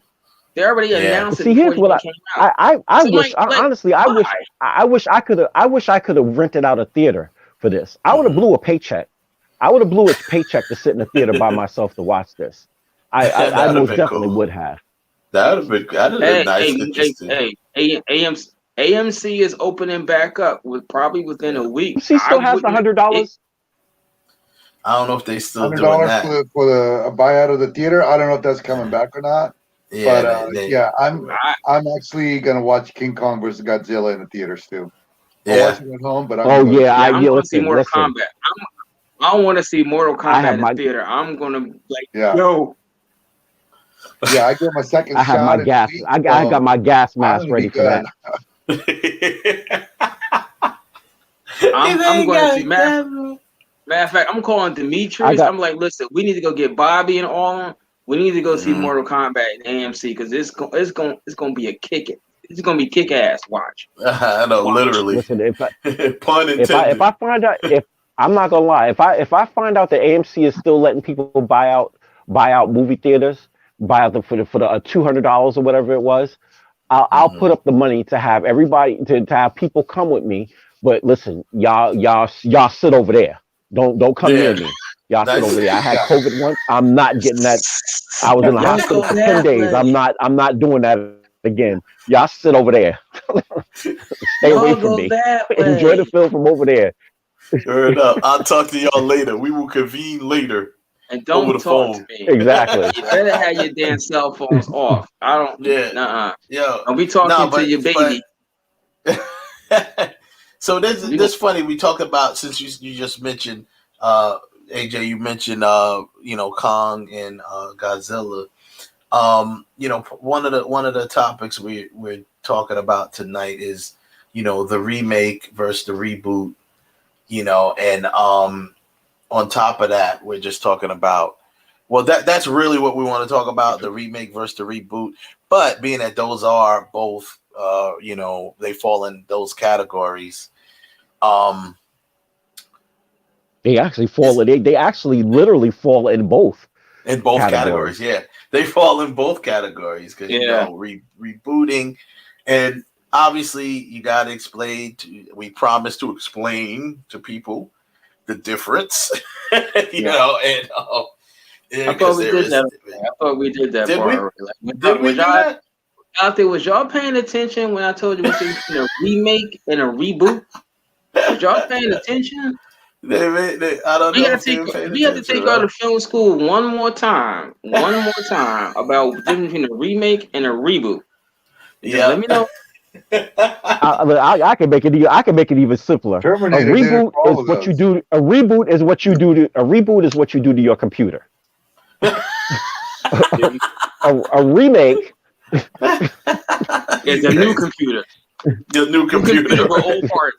New computer. Yeah, exactly. Fresh out the box. New bottle. No, so I have this little graphic that I put together here that I'll share on the screen. All right. So this is probably as simple as terms, right? So people can, understand. A remake has more similarities than it has differences, meaning this is all compared to the original. A reboot has more differences than it has similarities. So if you can, this is the most basic, easiest way that I felt you can break down to people the difference between a remake and a reboot. All right. So both of them will have a little bit of both. They will have some similarities. Both of them will have some similarities to the original, whether it's the name, whether it's a character name, whatever. But in the fashion of a remake, it's going to have more similarities, if not all similarities. And this is a kind of like a bad example, but I'm still going to use it. In the example of Psycho, that was a shot-for-shot remake. You know what I mean? So I'm using that as a bad example only because, there's remakes that isn't shot for shot, but that is a remake. It's a shot for shot remake, right? Well, you can go. A good example is Spider-Man's, whereas the first two, whereas Andrew Garfield and Tobey Maguire's, or those Spider-Mans, pretty much dealt with the origin story. They dealt with Uncle Ben and all that stuff. Whereas with Tom Holland, they completely skipped over that and just went with, hey, here's Spider-Man. Yeah, here's Spider-Man. I got a question before we get into this, because I was thinking about this today when you said this. The Disney movies, Beauty and the Beast, 101 Dalmatians, and The Jungle Book, are they a remake or a reboot or a reimagining? I mean, what would you actually classify this reimaging? I think it's kind of like a reimaging of it, because it's a different, not a different medium, but they're not doing animated versions. These are live action, right? Yeah, the live action. Yeah. Oh, they're all shot for shot, dude. Literally, they're almost. Yeah, they're all shot for shot. But I think I'm asking that question because they are a live action version of a cartoon, and it is almost a shot for shot remake with little nooks and crannies here and there. But I was just like, well, would that be a reboot because this went from animation to live, or is it just a no? It's a remake. It's a remake. It's a remake. It's a remake. It's a remake. It's a remake. It's just on a different medium. It's live. A different medium. Yeah, it's live instead of animation, but it's a live action remake. You know, if you want, some people may say a reimaging of it because it's a different medium of it, but it's a live action remake. That's what it is. Now, not so much the truth with Mulan, though. Right. Go! I love that. I love that movie. That was not a remake. There's huge changes. That's a reboot. Yeah. That's a reboot. That's like a reimaging. Actually, and Mulan's. I don't know. Yeah, actually, in the case of Mulan, they literally did have a lot of shot for shot. They had a lot of similar, but I think they had more differences than similarities. No. To the film. Well, and also this is the first and Mulan, and also Mulan is the first live action adaptation of a cartoon that doesn't have any music. Doesn't have any original music. It doesn't have any. It doesn't have any of the like singing. The cartoon. There's no original music to it. Right. There's no, because even so the live action of Neither the Pete's Dragon. It's not a musical. Yeah, you're right. The dragon isn't in there either. Yeah. You have Jungle Book had a couple of songs from, it didn't have as many. They replaced that with the Little Phoenix, right? Say that again. Say that again, Kev. Lost you. I think we might have lost him. Yeah. AJ. No, I'm still here. Oh, we didn't hear what you said. Yeah. No, that was AJ. AJ said something about a song. No, AJ said something about a song was hilarious. Oh, the one in Jungle Book and the orangutans. Yeah, that was good. Yeah, that was good. That song was hilarious. That was pretty funny. They redid that song. Yeah. They that was they kind of redid that. But with, so this is the most so Batman, Begins is a reboot. Oh yeah. Of the Batman franchise. A much needed reboot because Joel Schumacher just shit it all over Batman. He just stunk up the joint. So because thanks to Joel Schumacher stinking up the joint, a much needed reboot. Batman Begins, right? Yeah. Man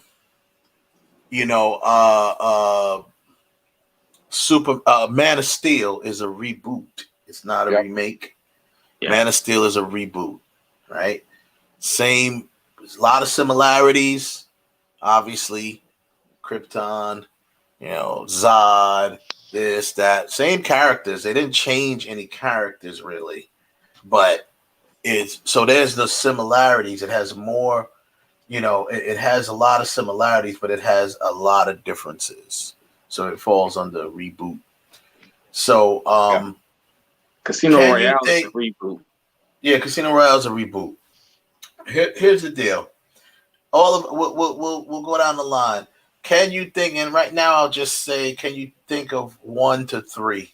We won't go too long with it. Can you think of 1 to 3 that comes to mind right away, remake or reboot, that is clearly better than the original? I mean, I'm sure all of us can, but I mean, a lot of people that I've been talking with, yeah, clearly better than the original. Whether it was a remake or a reboot, 2? doesn't matter. Well, Poltergeist 2 is a sequel. A remake or a reboot. Yeah. Oh, yeah. It's a sequel. Okay. Yeah. It's a sequel. Yeah. It definitely for sure. Yeah, I would go with it. You know, it's a TV movie, but yeah, I'd say it was like Jesus, like way better. It was great. I'm saying most definitely The Thing, John Carpenter's The Thing. Mm-hmm. Clearly. Yeah. Clearly. Yeah. I'm also going to say clearly Scarface. Clearly. Yeah. Dude, I don't count the old Scarface as Scarface stuff. It is, I know, but that's probably falls under a re-imaging. That's re-image. That's a re-imaging. Yeah. That might be the one that falls under re-imaging, because there was no real similarities in the movie at all, except the name.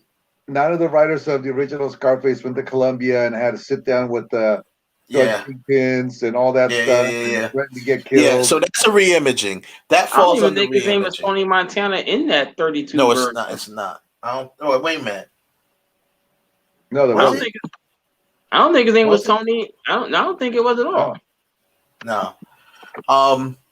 That's a re-imaging. So, all right. Even if I won't use that. The reboot remake. There was another one that I had. I have it written down here. Let me see if I can bring it up here. I wrote down a couple of them. But definitely The Thing, for sure. Oh, to me, The Fly. The Fly with Jeff Goldblum. The Fly. Okay. That's definitely a definite, clear, better remake of the film. That's better than the original. What's the other one we had here? Where's my list? Oh, well, since we're talking Zack Snyder, and trust me, I'm a big George A. Romero fan, but Dawn of the Dead was better. Yo, listen. Than George A. Romero's Dawn of the Dead. Listen. It was good. Listen. Yeah. Yeah. That bathroom scene in the beginning, when she was caught up in the bathroom, yo. She had to squeeze out that little window. Yeah. I was like, homegirl, I thank God for Slim Fast. Because if you was a porker, you'd have been finished. Thank God for Slim Fast. You stupid. And there's another one that's clearly to me, because I found out maybe, I want to say 3 years. No, it was longer than that. Damn, I've been here almost 6 years. This is before I came to Florida. I found out that it even was a remake, and that's Cape Fear.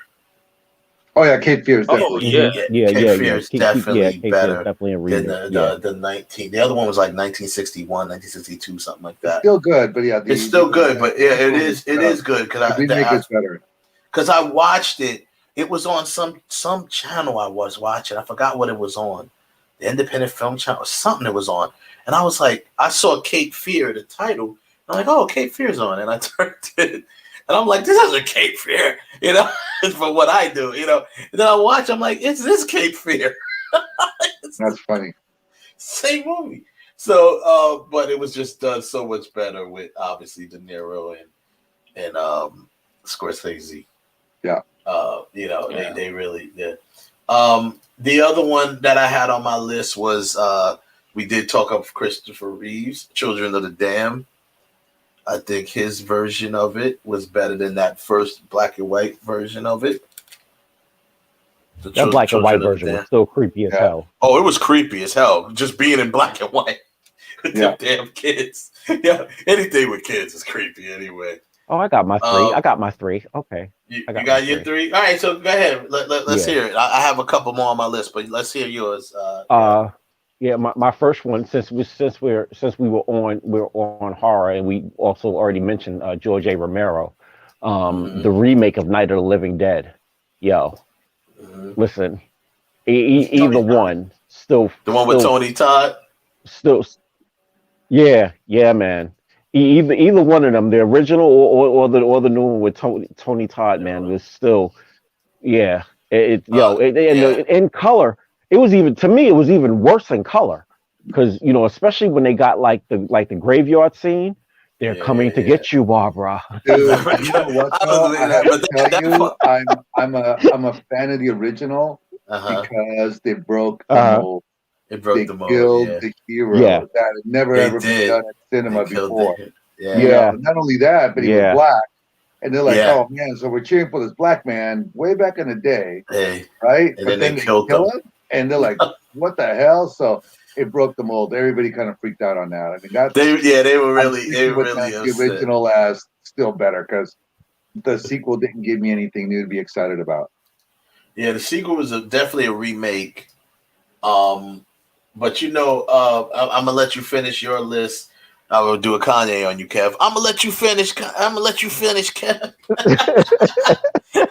doing a Kanye West on Kev. I'm gonna let you finish, but I just gotta say, I forgot to mention on my Beyonce list. was looking good last night with that black leather. I definitely gotta say, Jay-Z was popping it down in the limo. Just saying. Yeah, right. Where was I just had it here too, and I lost it. My other list here that I had. Oh, well, how can I forget? And of course it was versions of it, and there was many versions and remakes of it, but this by far to me was the best rendition of it. Bram Stoker's Dracula. Yeah, Dracula. That was you just called Coppola.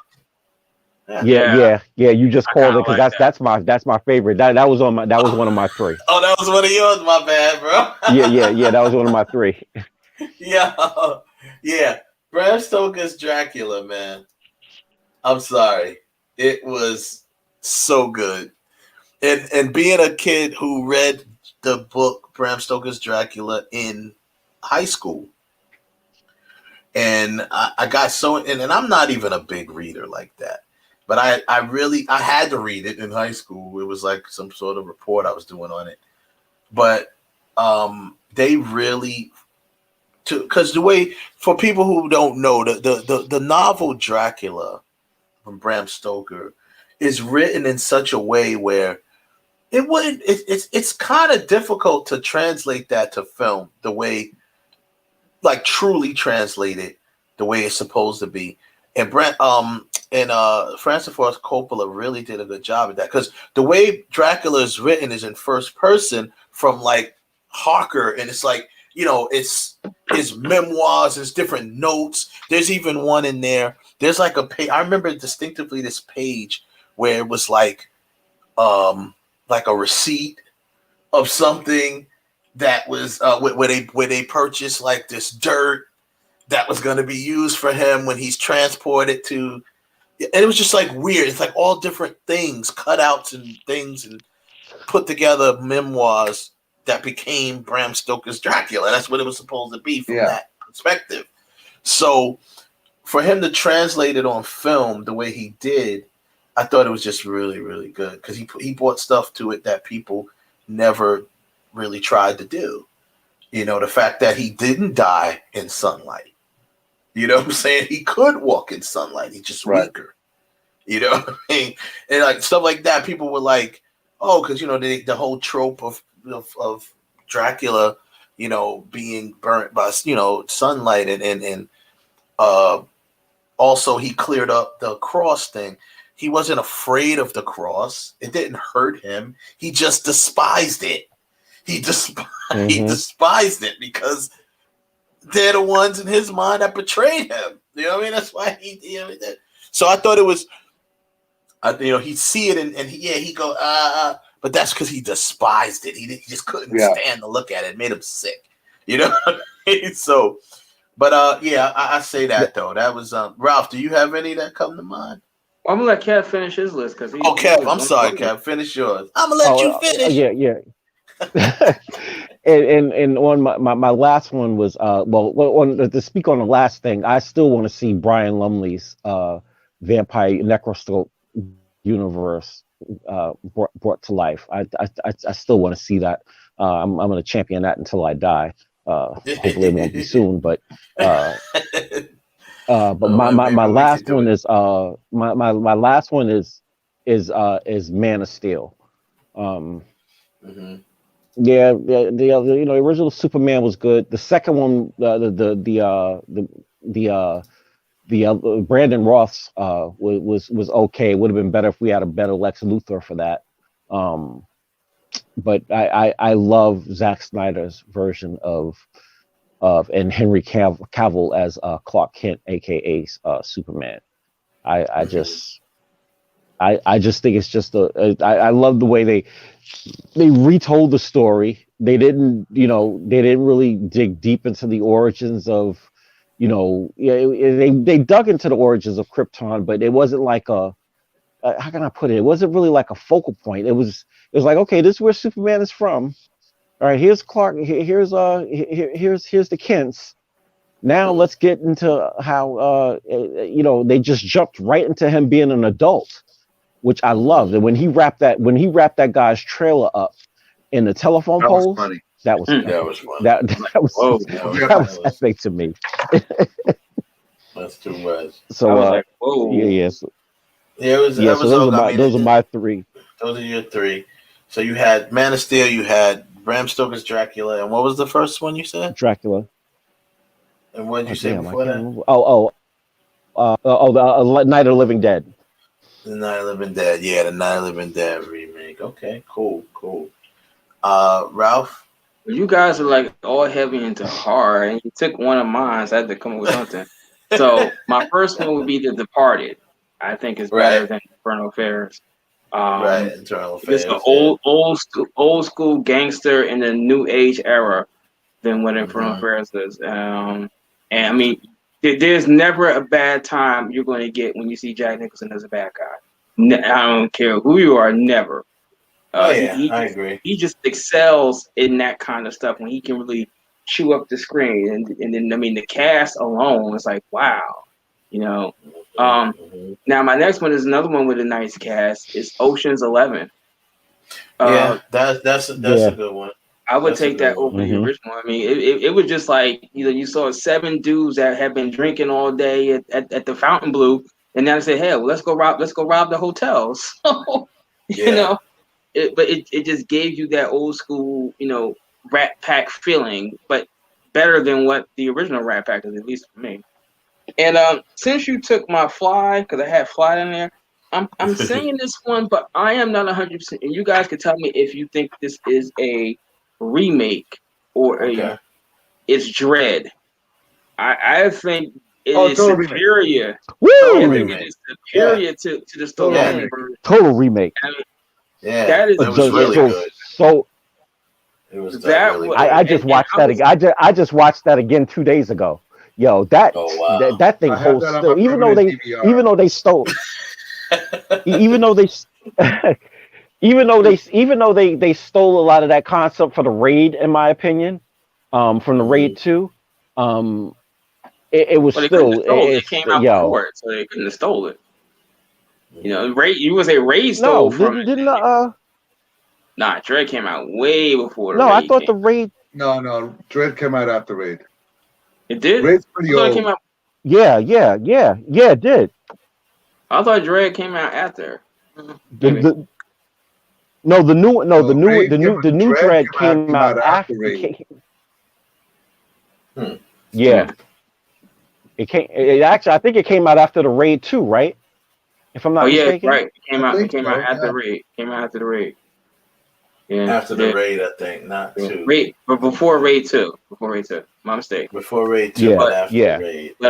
But I just think that it is vastly superior to the Stallone version. And I was just talking about to say, I had that DVD for years, Blu-ray, and I just never watched it. And one day I was bored and said, "Let me watch this thing," and I was like, "Damn."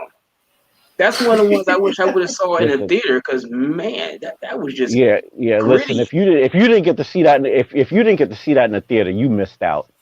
You missed out on that one. I saw that twice in the theater. Was on point. Dread was on point, and I wasn't sure what it was going to be. To be honest, I was like, "Oh, I'm gonna watch it," but it was. I was very pleasantly surprised. And I think the Mandalorian gets a lot from Dredd, just the idea of him never taking that mask off because he was just mean. Like wait a minute, you're just supposed to be a cop. Like not today, not today. Today I'm killing everybody. I'm sorry, all y'all gotta go. Y'all gotta go. No breaks, no laws. He was like, no breaks, no law, no justice, just straight up bullets. Somebody told the vagrant, "Don't be here when I come back down." When I come back, that's right. So now, real quick, guys, you guys kind of gave you ran off what you thought might have been. AJ, did you drop a couple? No, but mine are pretty simple. Okay, go ahead. Batman Begins. Mm-hmm. Godzilla versus the 2004 Godzilla with Matthew Broderick. Mm-hmm. Oh man. And Terminator. After the second remake. After the second remake. So I mean, mine are easy. I mean, you guys came up with some great ones though. Yeah. So now, now this is going to be even easier. So now let's go back around, Robin, real quick, and give me 2 to 3 of remakes or reboots that was just absolutely the worst ever.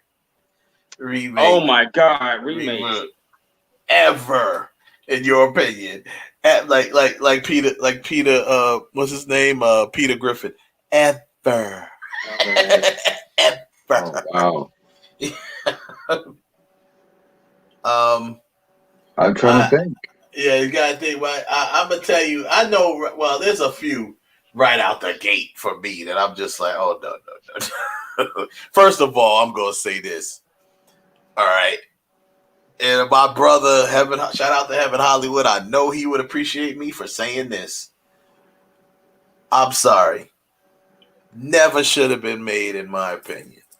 The remake of The Longest Yard. Hey, shouldn't have been made. No, shouldn't have been made. Oh, dude, really? Shouldn't have been made. Because I'll tell you why. It was almost like it was a remake, but it was almost like not a re-imaging, but they took it from more like a dramedy and made it a full-fledged comedy. That was the first mistake, in my opinion. I don't know about that. No way. Man. No. You're wrong. Nah. I'm sorry.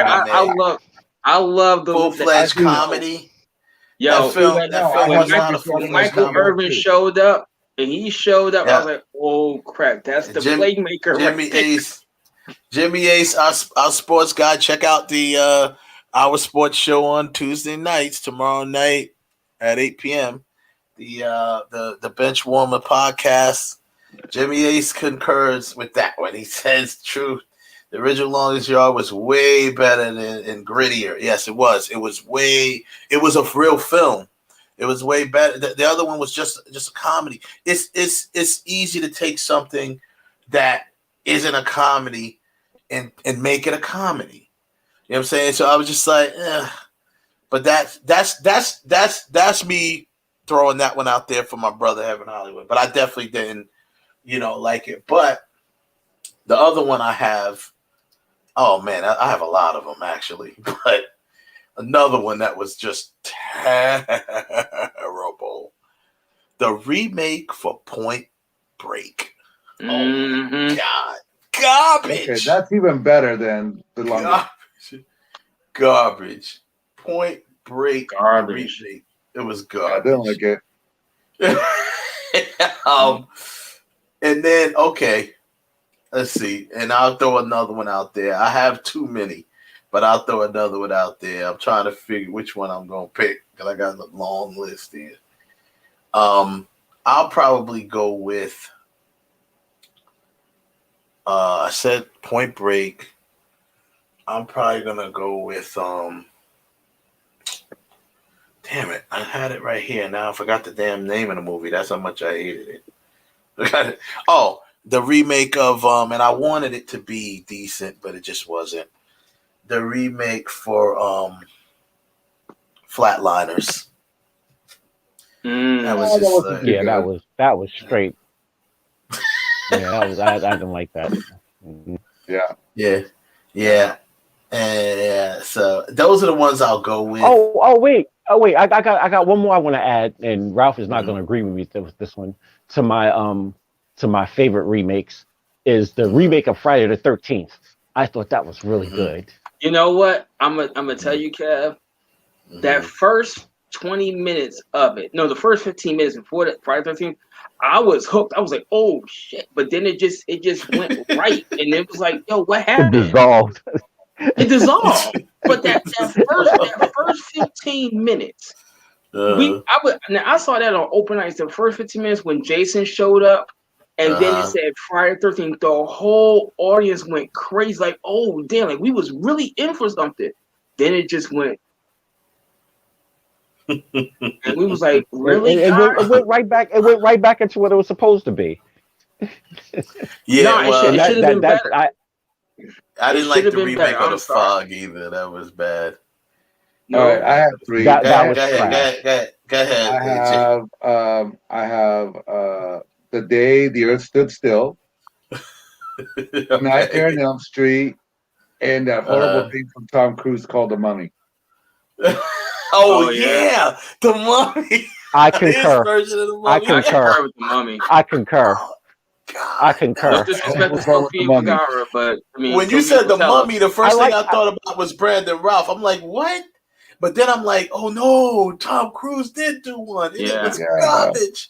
It was garbage. The only thing that was good about that was Homegirl with her fine. Sophia Vergara. She was fine. Yeah, she was fine. Oh, but that was it. That was really it. Yeah. Ralph, what do you got? Oh man, see he just took one of mine's but I'm gonna just keep it gully for you. Worst remake ever is Psycho. I have never in my life. But you know what cracks me up about that? I just want to say this. I agree with you. It was a bad remake. It shouldn't have never been done. Shouldn't have never been done. But what the funny thing is, how is it the worst remake ever when it literally was shot for shot? That's even camera tricks, not even just shot for shot. Even the camera trick movements was completely mimicked from start to finish. Why, guys? Like, why, guys? See, I'm surprised they didn't do any test footage for that. Because like a lot of those camera movements and stuff, they because the lighting, because the first things first, the lighting for black and white is totally different than the lighting for color. How you light for that? So a lot of that is not going to translate well over to color. I mean, you really have to reimagine some stuff on how you're going to do it to actually make it work the way it should work. And that's just my opinion on it. You know, that was, to me, that was the fail. Like trying to, you basically, you were lazy. You didn't want to do anything else. I mean, not to say that it wasn't work, and not to say it wasn't work to try to recreate that, but at the same time, you have a chance to retell this with your vision. You know, why couldn't you do that? I mean, you could have kept the same story, even if you use the same script and kept it word for word. But listen, give us your own visual take on it. You know, come with something different. Exactly. That's just my opinion on it anyway. But that's a great opinion, and that's exactly what they should do, and that's exactly what they didn't fail. Big F. Yeah. Jimmy Ace, before you finish yours, Ralph, Jimmy Ace says the original Fog is still the best. He's in the remake of The Mummy, garbage. Yeah, I agree with that. I didn't like. I thought there's like some films fall in the category for me. Like, why'd you even remake it? It didn't need to be remade. Most of them don't need to be remade, but The Fog was one of them. It was like, why remake that? Like, how was you really going to be able to translate that into the time that you made it, into the more modern time? Could that audience accept it like how the people did back then? The type of film. That's the same thing with A Stranger Calls. They're going to do When a Stranger Calls and bring it into the 2000s. Like, nobody really has little kids babysitting for them no more. You know what I mean? Like, that doesn't really happen. It's like not that. relevant. It doesn't Relevant, translate well. Doesn't translate well into those times. The remake of The Last House on the Left was really good, though. That was decent. The remake of that was decent. That was There's decent. some of them that falls decent. in. You can take it or leave it. Some people are going to be purists and say no. You can take. That's just like the remake for 12 Angry Men. You can take it or leave it. Some people just going to love the original black and white version. Some people are going to love or like the remake version that was in color. You could take it or leave it. It wasn't bad. Just like some people felt that way about Footloose, right? Like they remade Footloose. It's like, you can take it or leave it. Okay, fine. The original was better, but the remake wasn't terrible. To me, the biggest mistake they made in the remake is they didn't give Kevin Bacon a cameo. I thought that was ridiculous.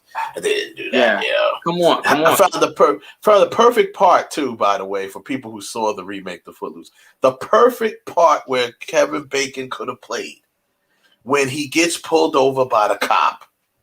When the guy gets, he should have been the cop that says the cop that tells him, when he's playing his music, he's blasting his music, and he pulls him over and he's like, "Hey, watch your tone, boy," or something like that. When he's with he hits him with the license under his chin, that should have been Kevin Bacon. Perfect opportunity.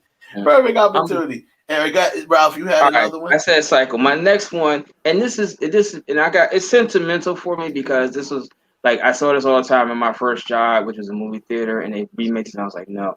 Robocop. No. Oh my god. No. No, I like the new Robocop. Robocop is great. I actually like the new Robocop. Not compared to that first I thought one. It was dope. That first one is gritty. It's a classic. That second one, no, it doesn't hold up to the original. That's just my opinion. And I said it is sentimental because I watched it like almost every day for 2 months straight, at least twice a day. But no. And I saw it with the test audience. The test audience is what really knocked it over because I remember when the trailer came out, when we started playing, when we played trailers, the Robocop trailer came on. People used to laugh at it. It was like, what is this bullshit? Like Robocop. But then you saw it. You was like, yo. So that's on my list. I'm also going to put on my list Death Wish with Bruce Willis. Oh, yeah. No.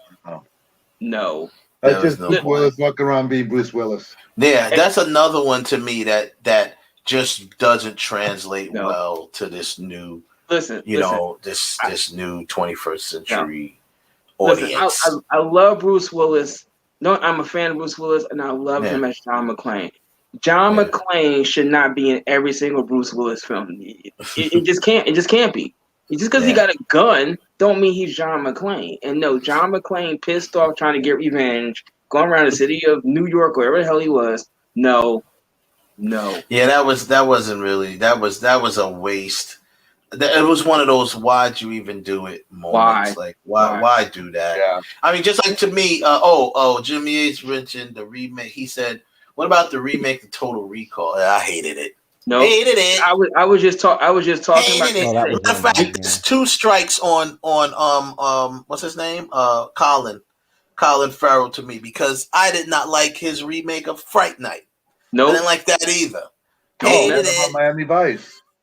Well, I did it's like not a remake. It's not a remake. Though. Well, it's not a remake. It's a movie version of a TV show. It's a movie version, but Michael Mann oversaw all of that, so he directed it. But this I liked him in that, but I did not like him in the remake of Total Recall. Nope. And I definitely didn't like him in that. And I didn't watched like that him in in the the theater remake. of Miami Vice. I turned it off again when I watched it at home the other day. I can't get Yeah? through it. I You cannot. can't get through it? It took me a minute to get through it, but I was like, because I'm still Not comparing me. it to the TV show. I I compared it loved to the it. TV show. So I was like, when I I could saw it, I watch was like, I could watch Jamie Foxx and him in that almost every day. Yo, they bodied that to me. I liked it. They did a good job. I'm That's not what I gonna said. lie. It's that take it or leave it. Some of take it or y'all will leave leave it. Some of y'all take it. But it wasn't like terrible to me. You know was what I just mean? okay. It was just okay. I said it was wasn't okay. terrible at all to me. I liked it. I enjoyed it. They gave it. I love the serious edge that they had to it. And it was more at stake, than the TV show. And they had to step it up to that because the TV show was already was kind of sort of on that level already. So you had to step it up a little bit more and make it more high stakes. And also, Homegirl was fine. That Japanese girl was, Lord have mercy. Sorry, she was not better looking. She's not better looking than Olivia Brown. Sorry. No. Sorry. Yes, Olivia she Brown is. was smoking. No, she's yes, not. she is. No, she's not. Yes, she is. No, she's And not. another remake, since we no one mentioned any. Well, we mentioned it at the top, but I thought it was just, to me, it just didn't really. There was no reason to remake it, although of course it made money because they did. Was The Lion King? I was like, what was the point of remaking that? Live. I mean, I know why the point, because Disney's doing all of their stuff. A live action? I get it. Oh, that was great. Right. I hated it. I loved it.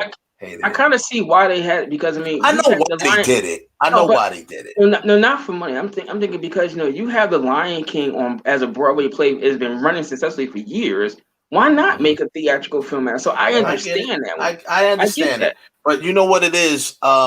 Using the live animals changes a little bit of the storytelling dynamic because you can't get the real face. Like when it's drawn, you can draw them with expressions on their face. That when it comes to certain things, you can't really do that with real animals because real animals make certain expressions on their face, but not as if you were drawing them. You know what I'm saying? So if you're drawing the lion, he's gonna if you compare. Even though it is shot for shot, you can't do it without it looking ridiculous. Right, without looking ridiculous. If you compare the shot where he's like, "Scar, help me, brother," and then he, long live the king. You put those two scenes next to each other, and it just doesn't hit as well with the live action. You know what I'm saying? When you look at that, because you got that Scar, that evil look he had on his, it's just different. That's why I felt like, So you can kind of do it like the other ones kind of worked because it had more humans in it. It had humans in it as well. So, a human can mimic an emotion that was in the cartoon, a facial expression and stuff like that. So to the other live actions from animation had some humans in it. So it had, had a good mix. Whereas this had no humans in it because it didn't have no humans in the animated version. So I just thought it was just too much, and like what Kev just said, for them to try to have done it would have made it look ridiculous. So you have to have it where, of course you can make the little kid, the little lion look sad and he crawls up under it. But it just wasn't the same to me. It didn't have the emotional tug. It had emotional to it. Yeah. I was just like, okay. But I just wanted to say that there's a million. We could go on 100 years. I got another one, and this is from my childhood. And when I heard it remaking, I just said, I was like, why? Why are you remaking Poltergeist? Leave it alone. Left it alone. Listen, let it alone. Let it alone. They need to let that alone. There was not one reason under the God for you to remake Poltergeist.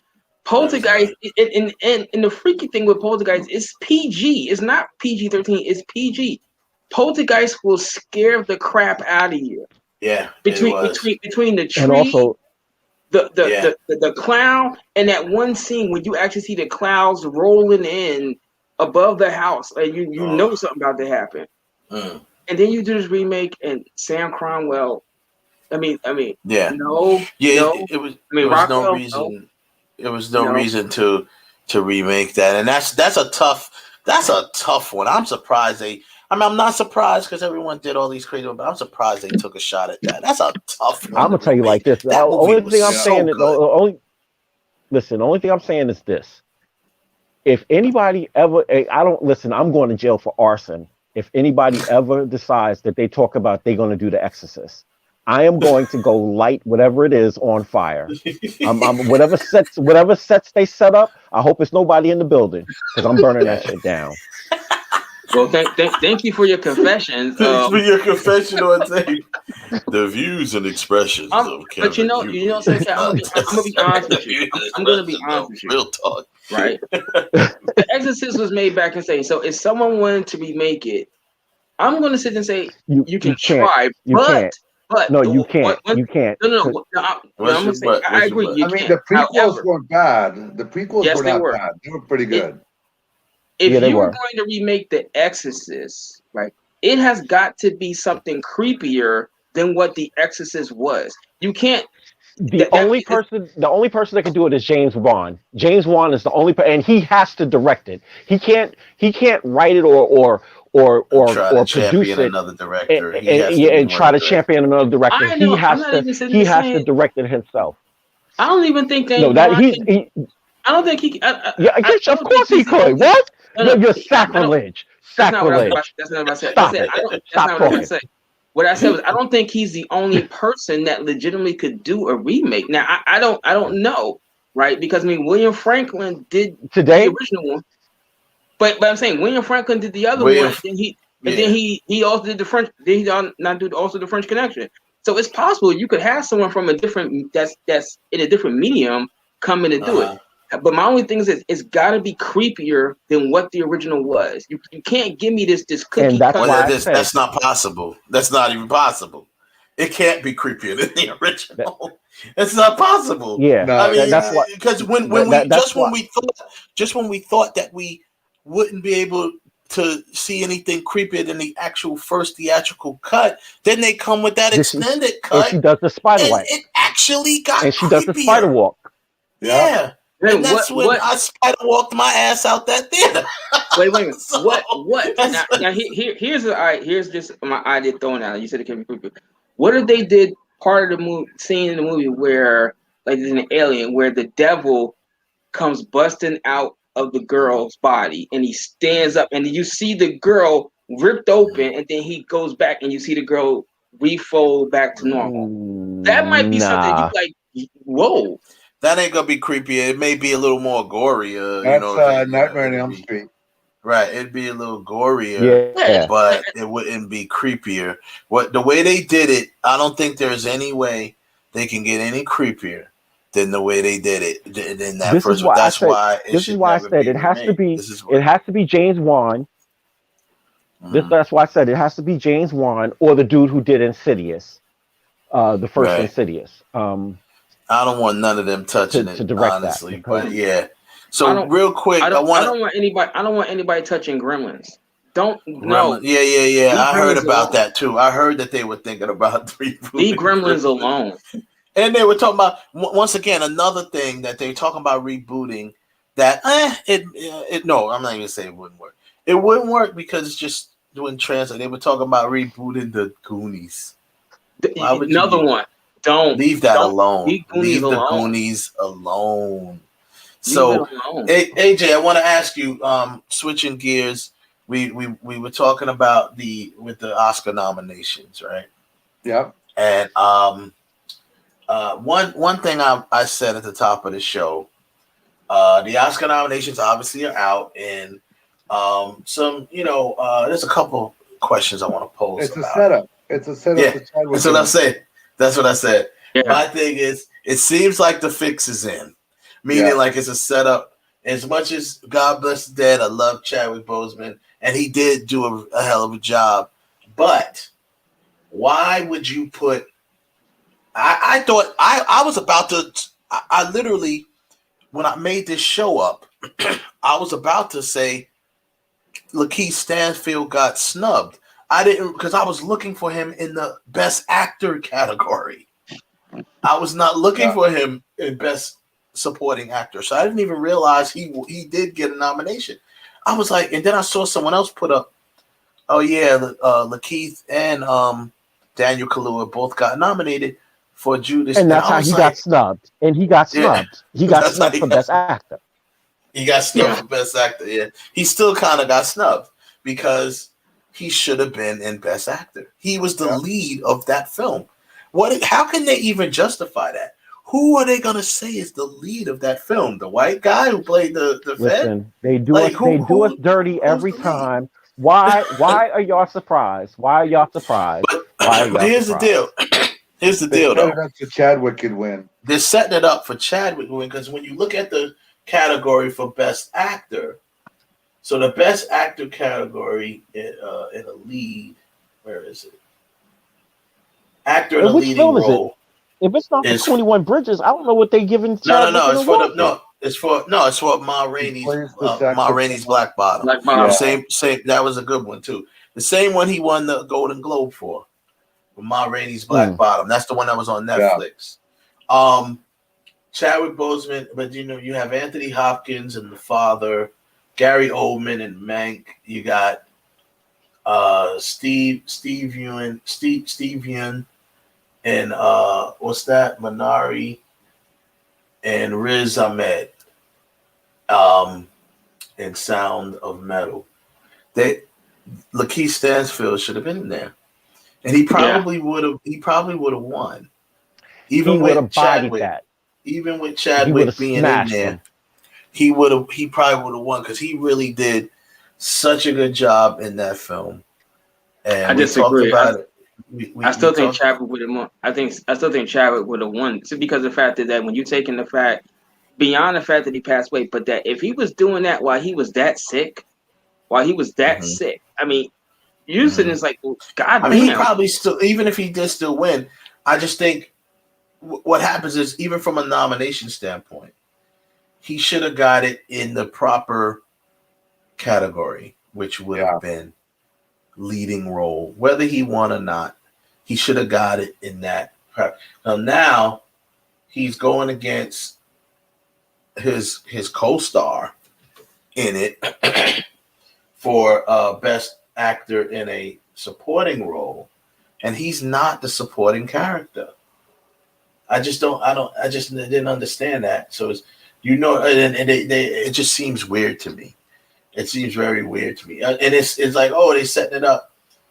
It just seems like a setup. So then other movie, actually, Judas and the Black Messiah ended up getting, I think, 5 nominations.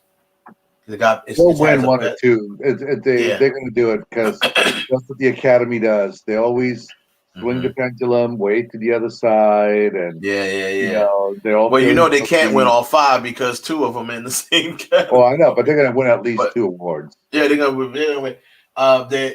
They got him in Best Picture. They got him in Best Actor for Supporting Role. They got it in Best, I think, Music or Score or something like that might be in there. Or Original Song.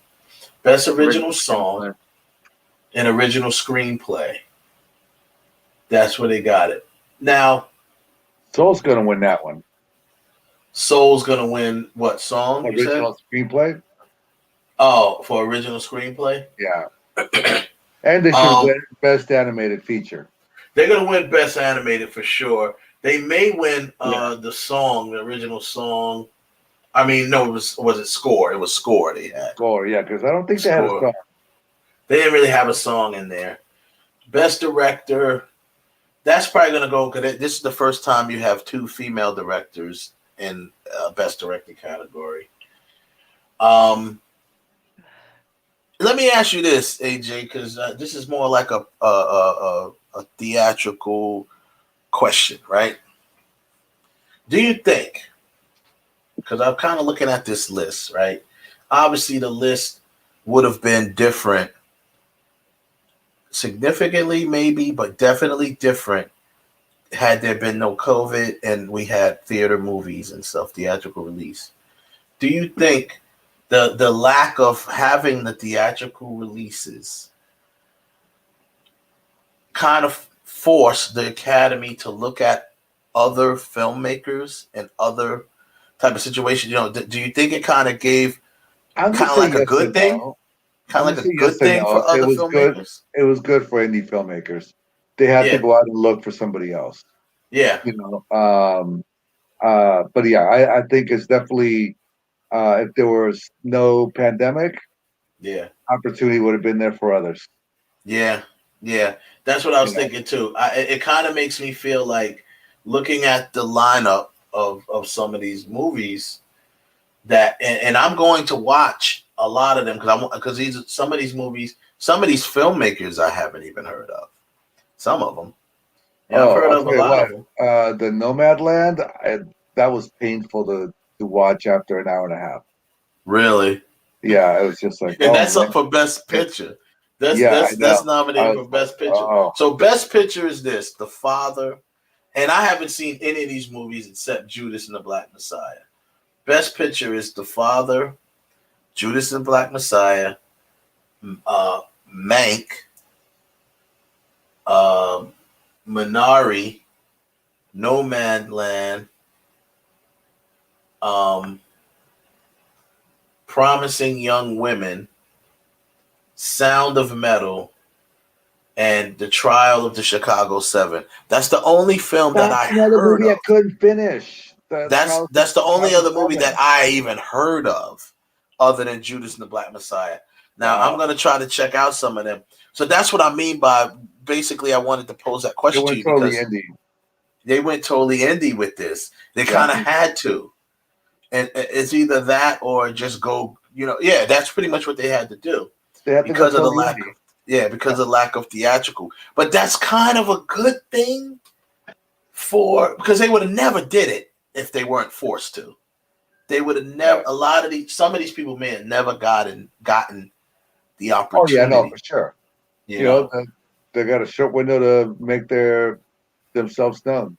Yeah. So with that being said, internet. Okay, so then you have.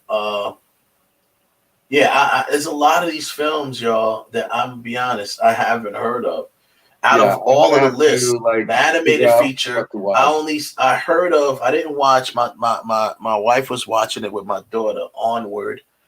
I didn't watch it, but I heard of it. That animated feature, Onward, and then Over the Moon. Never heard of it. What does that say? A Shaun the Sheep movie. Farmageddon. Oh, geez. Never heard of it. Soul, I watched. It was good. And Wolf Walkers. I never heard of it.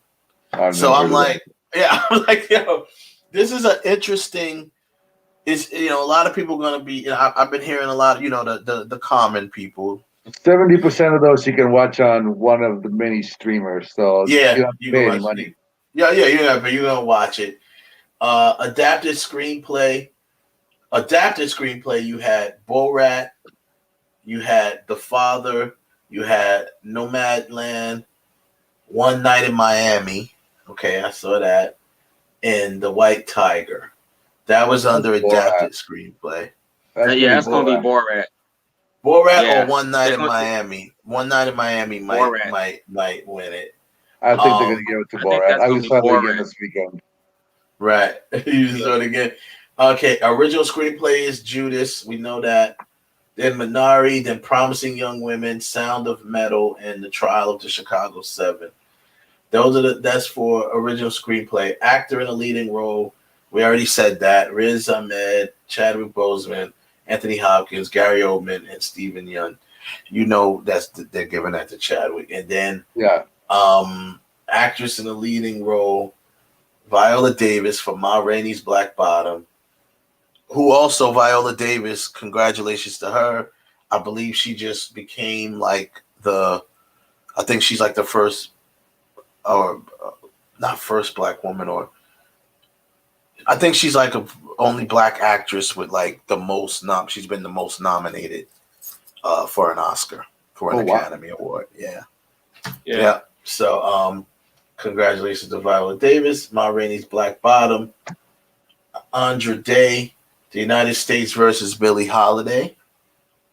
And then you have Vanessa Kirby, Pieces of a Woman, Frances McDermott, Nomadland. Now you said that was just you couldn't get through it, huh? It was hard. It was hard.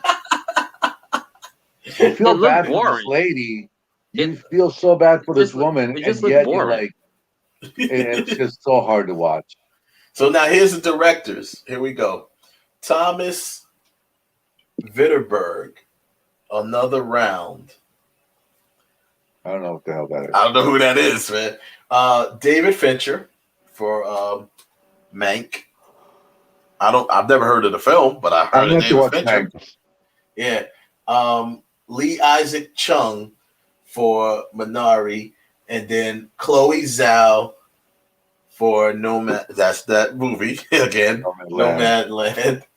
And Emerald Fennell, Promising Young Women. Now those are the two female first time. It's young woman. It's woman. I'm sorry. Okay, woman. Promising Young Woman. So, Promising Young Woman. So that's the first time. This is the first time that definitely two female best directors. Might be the first time ever a female the best director been nominated for best director, and you got two. So it's probably going to be Chloe. It's probably going to be Chloe for this Nomadland. I mean, I've been hearing all kinds of I've been hearing personally, I still want to see it, but I want to see Promising Young Woman. That just seemed like the thing to watch, and I haven't seen it yet. But I think it came out on Blu-ray last week. No, tomorrow. It comes out tomorrow. I want to see that. I think it's going to be a fun time. I like the premise of it, which is ridiculous. Now this is what throws me off. I'm looking at costume design, right? So you have Emma, then you have Ma Rainey's Black Bottom, you have Mank, you have Mulan, and then I didn't even know they made it. I see here Pinocchio. They made. Hey, where'd that come from? That's what I. Maybe I'm reading it wrong because I'm a blind. No, I'm looking at it too. It says Pinocchio. Wow. So I'm looking at it too. It says Pinocchio. But where the hell did they do a Pinocchio movie? That threw me off. So I don't know, man. But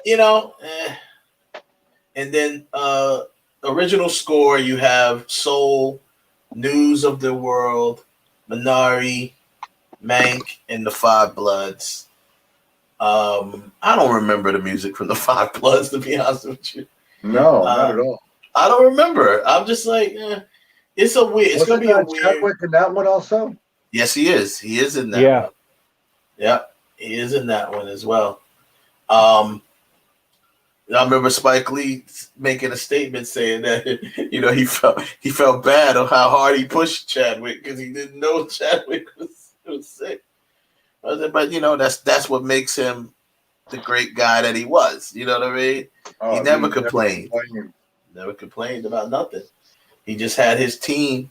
And I remember, I think, Kev, you might have been on with me with my other show when I was talking about it. That other dude from it, I forgot his name, but it was one of the older guys from it who actually felt bad because he kind of went on record talking slick about Chadwick. Yeah, about how his team was taking care of him. Like who the hell is he? Yeah, because he had to have his team with him, and then in between scenes, he was getting massages and stuff like that. And he's like, I thought that he just like, thought he was better than everybody else. And that dude broke down crying on the air because he felt so bad. He felt like a jackass, that it's like, I can't believe I was, just judging him like that. And come to find out, he needed that. He needed his team to take care of him like that. And he's like, that dude. I don't mean to laugh at him, but I'm just like, dude. Yeah, that was Clark Peters. I remember that up there crying. Like, oh my God, I don't know what to say. You know what you did? See Clark Peters? Clark Peters, know what you did? You cost Delroy Lindo an Oscar nomination because of that. You cost him an Oscar nom because of that. Why you say that? Man, they were pushing hard for Delroy. That's the snub. They were pushing hard for Delroy Lindo to get an Oscar nomination. Really were, right? Yeah. And see, Lakeith Stanfield, if he was where he would be at, Delroy could have got in there, but because you had the card on national TV, they was like, nope. So we're gonna make it where Chadwick will definitely win his Oscar. Postmortem, he'll win his Oscar, but Delroy gotta try again next year. Oh man, I want to say this. I did enjoy the Five Bloods. I did like it, but I was not particularly. I know Spike was trying to be innovative, but he was also because he couldn't afford to do what he really wanted to do with the. He wasn't going to pay. He wasn't in his budget to pay different actors to play the young versions of them, and he definitely couldn't afford to do any CGI or anything like that to de-age them. So I'm not particularly 100% with what he decided to go with. I liked what he did with the. It was. I like the way he did that. It was dope. It was confusing. I caught on to it right away. I really want to see that one, so don't say too much. Oh, okay. You didn't see that yet. Okay. Okay. Yeah, we won't see that. So we won't talk about it then. Yeah, we won't talk about it at all. So check it out. That's what I really want to see. Check it out. I really want you when you come back on the show. I want you to let us know what you thought whenever you check it out. I enjoyed it though. I did enjoy it. I just, whatever. But all of that being said, that was something I really wanted to ask you about. It seems like they definitely went indie, with all indies with this. They have. But is that necessarily a bad thing? No, I don't think so. Like I said, this is all these filmmakers' 5 minutes of fame. Yeah. And they need to take advantage of it. They need to take advantage of it. Hopefully they do, and they got a good manager, and they get to make something happen. Because I can tell you now, hopefully my ratings are not going to be that high for this Academy Award. No, it's not. It's not. The ratings are going to be probably terrible for these Academy Awards. But hopefully, I'm hoping that the ratings be kind of good, because just on an indie level, this could help push, indie filmmakers a little bit more. Oh, I agree. I hope it is. Hopefully, if everything opens, they're going to have to. What they're going to have to do? They're going to have to land. They're going to have a very good host. They're going to have a very good host. But you're not going to have all the Hollywood pretty people there, all the beautiful people, all the influencers, all the people that the fans want to see are not going to be there, so they have no reason to tune in. Yeah, that's true. Unless they do it like the Grammy, how they did with the Grammys, they sat Jay and Beyonce front and center, stage left. Who else? They had Taylor Swift stage right. But see, the thing is, the reason why it's not going to be like that, the reason why they were able to do that is because all of those people had something in the Grammys that they could have won. Yeah. So now you're not really seeing that with this lineup very of limited field right now. Right, with this lineup of films and so like that, unless you just find a film that has, obviously they only go to the show for the most part if they're in a movie that's in the show. Yeah, so that's I got a feeling. To be honest with you, I got a feeling that what's probably going to happen is I think a lot of these actors are going to get vaccinated, and a lot of these industry people are probably going to get vaccinated, and that's probably going to open up the door for them to hold a semi-normal show, where even if they have people sitting 6 feet apart, it won't be a thing as to where they have the paper mannequins like they did in the other thing last year with Jimmy Kimmel. Now let's not forget, we know that the director Chloe, she's got that Nomadland. She is actually the director for the Eternals. I didn't know that. Yes, she's the director for the Eternals. So, she's gonna lose then. I'm just kidding. No, she's gonna probably win. They're probably gonna give it to her because she's got a big thing lined up. I didn't see any other films that she's done. And that movie's already in the that movie's already in the can. So it's not like it's something. The Eternals is already in the can. It's done. Like they're just waiting to release it. So so she's I can't wait. I'm really surprised they haven't. They're her trying stock to is really going to go up. Like if she wins. Oh yeah. Disney Marvel gonna be like, "Woohoo! We already got her. We already paid her. We don't have to pay her anymore." They already got the work out of her. They got the work out of her. So that's pretty much that. Before we end the show, I want to end it on a good note and go back to the Snyder cut. AJ's like, yeah. The bottom line is this, man. We've been, and you know, Ralph. We ain't gonna get on you, Ralph. I ain't gonna get on you, Ralph. You know, I've been. We've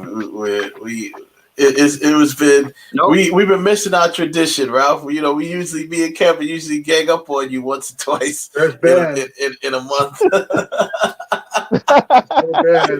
Oh wow! No, you can't. No, because see, I have said this.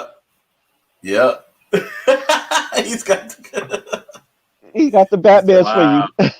I got the last two big movies. I have said this. Who's better? There you go. Who looks bigger? Affleck. I'm going to say this, and I'm sticking to it. That's it from Jump Street, right? I trust Snyder. I'm looking forward to the Snyder cut. I really do hope that it is more than what we all expect.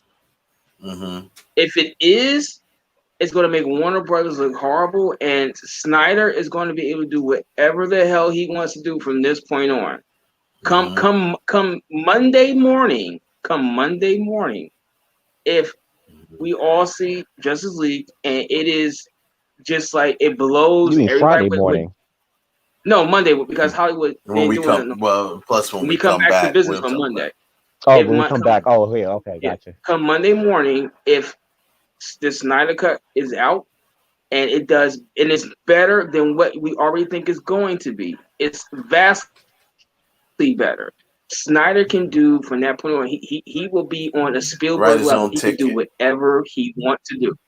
Yes. Write his own ticket. Couldn't nobody tell. And AJ, if you have an opportunity, I'd like you to come back next Monday if you have, even if it's for a few moments. And I'll bring pictures of all the food we're cooking and all the you gotta bring all that stuff, man. Yeah, man, I like to see those ribs, man. And I'm gonna be honest, if I was Snyder, share the screen. If I was Snyder Monday morning, I would go rolling that Hollywood Boulevard to everybody like this, just roll right down the street. And have a big old megaphone and say, "I told you so. I told you so. I told you so." Well, the thing is, just like I'm gonna quote, like what Grace Rudolph said was, she was like, you know, Zack Snyder took us to film school on this film. She was like, really, it was night and day. It was really that big of a difference between the Whedon cut. Especially when you take the footage that Whedon used of Snyder's, and it's like everything about it was just night and day. She talked about, everyone consistently across the board talked about Ray Fisher did his thing.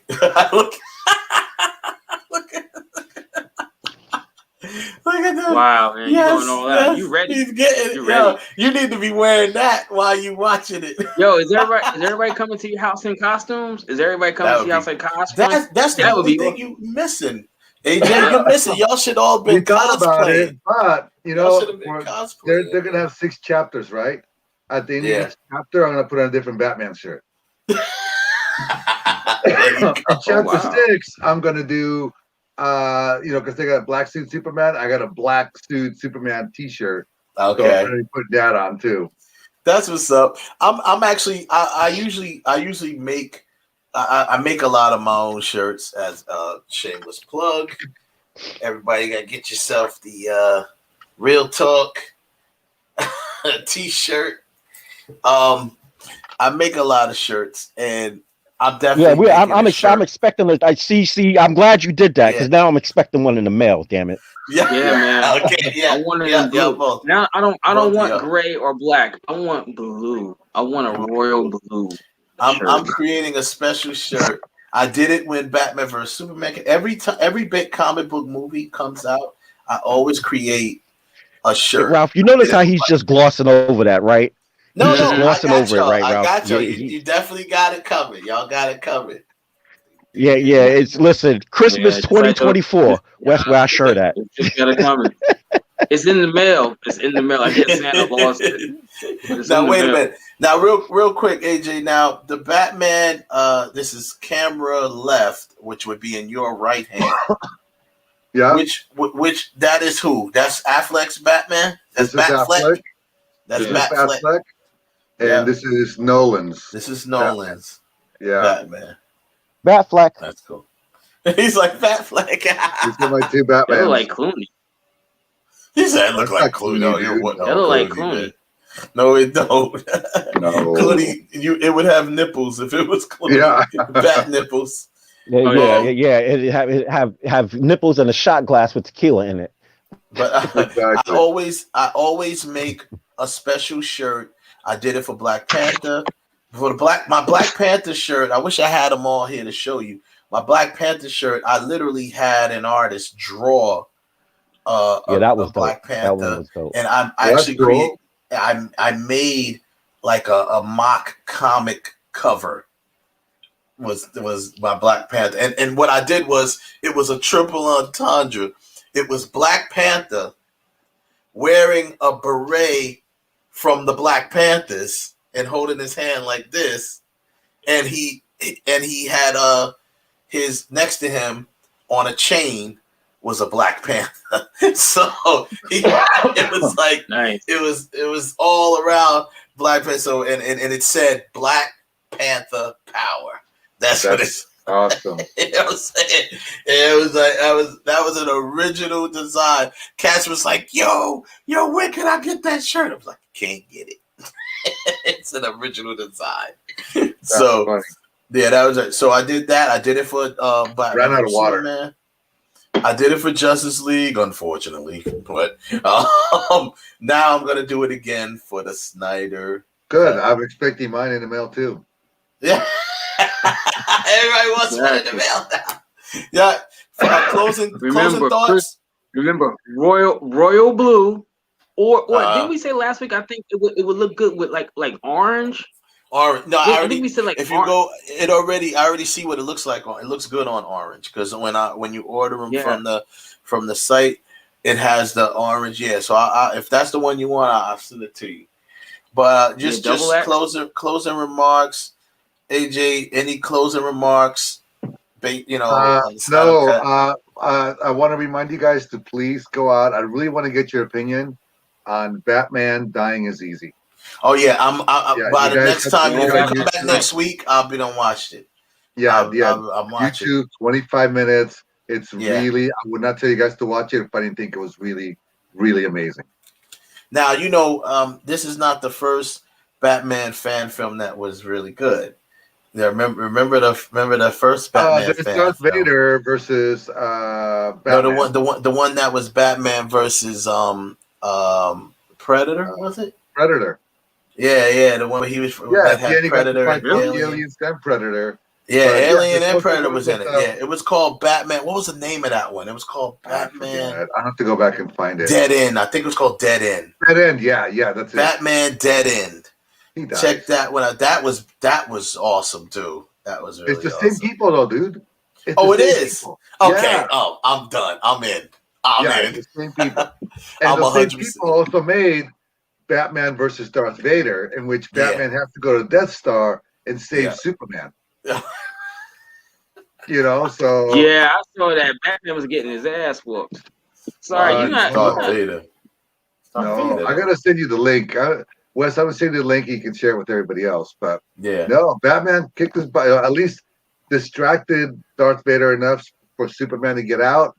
Yeah. And punch him out, and then Batman walks away, and Darth Vader's like, "Who are you?" And he turns around and he goes, "I'm Batman." That's beautiful. You gotta love Batman. So that's we'll leave it at that. Any closing arguments or closing remarks from Ralph or Kev for the Snyder Cut? I know, Ralph, you said that you think that, it's better than what we expect. Snyder's going to be put on a whole nother level. He can do what he want, write his own check. Oh yes, all that stuff. Snyder. Yes, Snyder is going. It's going to be in the directors in Hollywood. It's going to be Spielberg, Snyder, then Nolan. That's really what I think.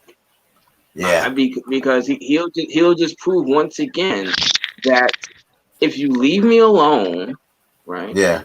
I can do the job. I have a vision. If you just let me do it, I can get it done. Yeah. And I agree. I agree. I believe it's going to be. It's like I said. I believe it is going to be as expected. I never went into this with low expectations because I know Zack Snyder and I'm a fan of his work, and I know how he does things. And the like we said, what me and Kev always talked about, we know the vision from the beginning with Jim Lee being involved in the original vision. How can you really go wrong? That's what really baffled me about the Warner Brothers, film division. You got Jim Lee involved in the overall vision and imaging of Zack Snyder's vision, and you still didn't stick with it. But I'm done with that. It is now. And you know what? Snyder Notice. Wait, Wes. And notice how even with the removal of Jeff Johns, they still didn't fully. Even though Jim Lee got promoted, they still didn't give him the full promotion that he should have got. He should have became, Kevin Feige basically. He should have been put up into that position. But whatever. We'll see. Yeah, but you got to understand, Warner Brothers is old school. They're still very, very old school. They run, Disney, Marvel. They're a whole different new company. That's true. Mm-hmm. That's true. They're very old school. Now, if it's successful, if it's successful as we think, then you might hear that come Tuesday morning. It's gonna have he's to been be promoted. Walter Hamada eating humble pie and giving him that credit. Which he's not doing. Walter Hamada, which he's not going to do. Yeah. He's not going to do that one. Hey, look, too much Ray pride. Fisher's still talking shit, so I'm okay with that. What'd you say? Ray Fisher's still talking shit. He said Ray shit. Fisher still talking shit. He is. And I'm really interested in seeing, because that's another thing I heard, AJ, all across the board, all of the people who reviewed it, they were like, Ray Fisher's, they was like, yo, you want to see the Cyborg movie. You want to see, they was like, Cyborg's role in this movie is very, very good, especially the human aspect of it, his story, backstory. They was like, you're going to want to see the individual Cyborg movie. So if this thing does what it's supposed to do, it may be a turning point for everybody. Even though they've already fired Ray Fisher, who knows? They may bring him back. It's very possible. Yeah. Because if they do I think it's very possible. It's very possible. I think remember, Snyder's AT&T is in charge. AT&T is in charge. Ding, ding, ding. AT&T is in charge. They're the ones who's in it. That's true. AT&T was the one that fired him in the first place. To gain the most. Well, Snyder has the most to gain, of course. But I just think Snyder is the one that gained the most. I agree. He does have the most to gain. But Ray Fisher hasn't done anything. He hasn't done anything else. It's not like he hasn't done anything with. At this point, he doesn't need to do anything else as far as the superhero genre is concerned, because as long as if this story comes out, if this story comes across the way it's supposed to, and if the fans dig in and really put pressure on the studios, there will be a Cyborg movie. Yeah. No, what, at minimum, a TV show. How many views is this movie going to get this weekend? Exactly. Who has to go first? I'm only watching it once. Don't watch it time. How many views? Oh, you mean from me? From us individually? People in general. Like, how many views is HBO Max going to get this weekend? For Batman. Oh. For Zack Snyder's Justice League. Man. I would say the better question is how many new subscribers are they going to pick up? How large is their subscriber base is going to build up? They're going to give all the credit to the other movies. So let's put that out. They're going to give that credit to King Kong and Mortal Kombat. Oh, okay, got you. Yeah. You got that. No, that's a good point. That's a really good point. Okay, oh man, I'm gonna say over the whole weekend, because remember it comes out on Thursday. I'm not that's sure. Typical. Man. That's typical movie release. Just so understand, the last Marky Mark movie on Netflix did 150 million views worldwide. I love how you said the last Marky Mark movie. You know, like the Spencer for Hire, whatever the hell that crap was. He said the last Marky Mark movie. Yeah, it is 150. Yeah, it's definitely going to do better than that. Over this course, you're really going to throw up. Throw a Marky Mark under the bus. No, over Thursday, I'm going to say it's going to do over 250. 187 million. 187 million views. Wow, you're opening day. I said 250. Wow. Okay. Because it's four days. Ralph? I honestly don't know because I don't know how. Well, it all depends I because just don't know how to judge subscriber. I'm going to say it's going to do close to 100 million. Close to 100 million. Yeah, because I'm thinking now that I think about it, it can't really do 250 because you got to think about the subscriber base. It's a subscription. They base. only have. They only have like. But I don't think that really matters when it comes to views.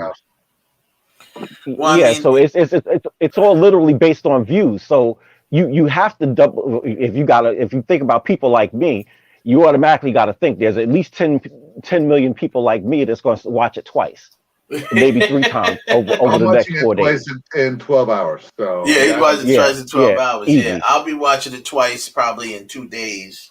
I may end up watching it over the weekend. I may watch it at least maybe 2-3 times because I'm gonna. I think I'm gonna beat everybody. I'm going once a day. All right. So HBO subscriber I got a question right now. Wait a minute. I got a question for all the 3 of you. I got a question for 3. You know, I don't think it's gonna happen. What if you start watching it and it sucks? What are you gonna do then? I'm gonna continue to watch it. I'm gonna continue watching it. I'll watch it. You know what? Honestly, my main concern is not whether it sucks or not. For that question, you get Batfleck with this gun. Okay. Movie's not gonna suck. That movie ain't gonna suck, man. It's nothing. I'm just saying. You know what I'm more concerned about? I'm more concerned about, does HBO Max, do they have the server capacity? Did they beef up their server room to be able to handle the massive amount of traffic that they're about to get hit with? Especially specifically at 2 a.m. in the morning. Company, dude, I'm sure they do. Telecommunications company. They're ready to go. Better. Oh yeah, I forgot about that. I take that back. They'll cut people's phones off to have the service. Oh, yeah, dude. They're a telecommunications company. They're making sure that shit doesn't happen, especially after what happened with Disney last week. Yeah. So right now, this subscriber base. WandaVision. Yeah, WandaVision. The finale. It shut down Disney for the first hour. Yeah. Oh, really? Wow. Yeah. It was all on top of that. It was kind of. Everybody wanted to see the end. But it was good. It was good. It was good, man. That last season finale, that was good. It was good. They put a lot of. The episodes suck, but after that, it was good. Oh yeah, the last what is it? Last 6 episodes or whatever? 7. 7. Yeah, they were really good. So 38 million subscribers. It says as of the end of I say September. 100 million then. I'm sticking with my 100 million. 100 million, yeah. 30 million subscribers, yeah. Okay, yeah. I'm gonna say, I went way over with 250. Yeah. I'm going with anywhere between 130 and 180, 187. Yeah, 100. I think 100 probably is feasible with that because they're definitely gonna pick up, even though they can blame viewers. Yeah, they're gonna pick up more viewers. They're gonna pick up more subscribers. And they're doing the free giveaway right now this week, so yeah. They're gonna get more subscribers. I'm gonna keep an eye on that. I'm gonna keep an eye on the on those things that you're talking about with the subscribers and stuff like that. Yeah, keeping an eye on that. See that stuff is they're doing too much. See that's where you start messing up the bottom line, where you're throwing in all of this free stuff. Listen, it's the Snyder cut. It sells itself. You ain't got like take a page out of Disney's book. Listen. Get up off your $30. I was telling my wife the other day, she's like, "You paid $50.99 for this," and I'm like, "Think about it, honey. One major theatrical release is coming out for free on cable. We don't have to go to the movie theater and pay $80 for 2 beers, popcorn, and movie tickets. So we save money, and there's all the movies that are coming out." She's like, "Oh, that's a good buy." I'm like, yeah, it's a good buy. I mean, and like I said, I'm gonna be honest with you, I like all the extras that comes with HBO Max. You get the DC stuff, you get all that other stuff that they got in there. You got all the HBO stuff too. So and they added the whole Rocky series today. So yeah, they got the whole Rocky, all of those, that type of stuff. And they added speed. Stuff. They added speed yesterday. They did. I've been waiting for speed. Yeah. They added speed. I watched it last night.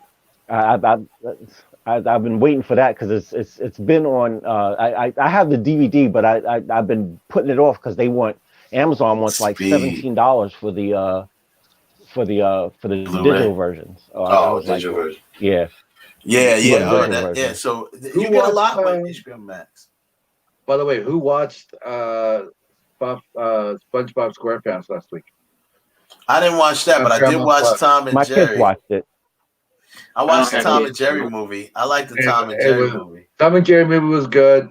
Yeah. SpongeBob, you have to watch it. Have a couple of beers beforehand. And at least 2 or 3 beers. Get yourself in a good mindset. And it's so funny. Yeah, you also get the there's a lot of stuff that comes with HBO Max because you also have that you get like 8 networks. You get Adult Swim, Cartoon Network. Yeah, it's a lot that's in there. It's worth it. Channel. It's worth it. It's worth it because I'm binging or re-binging Big Bang Theory.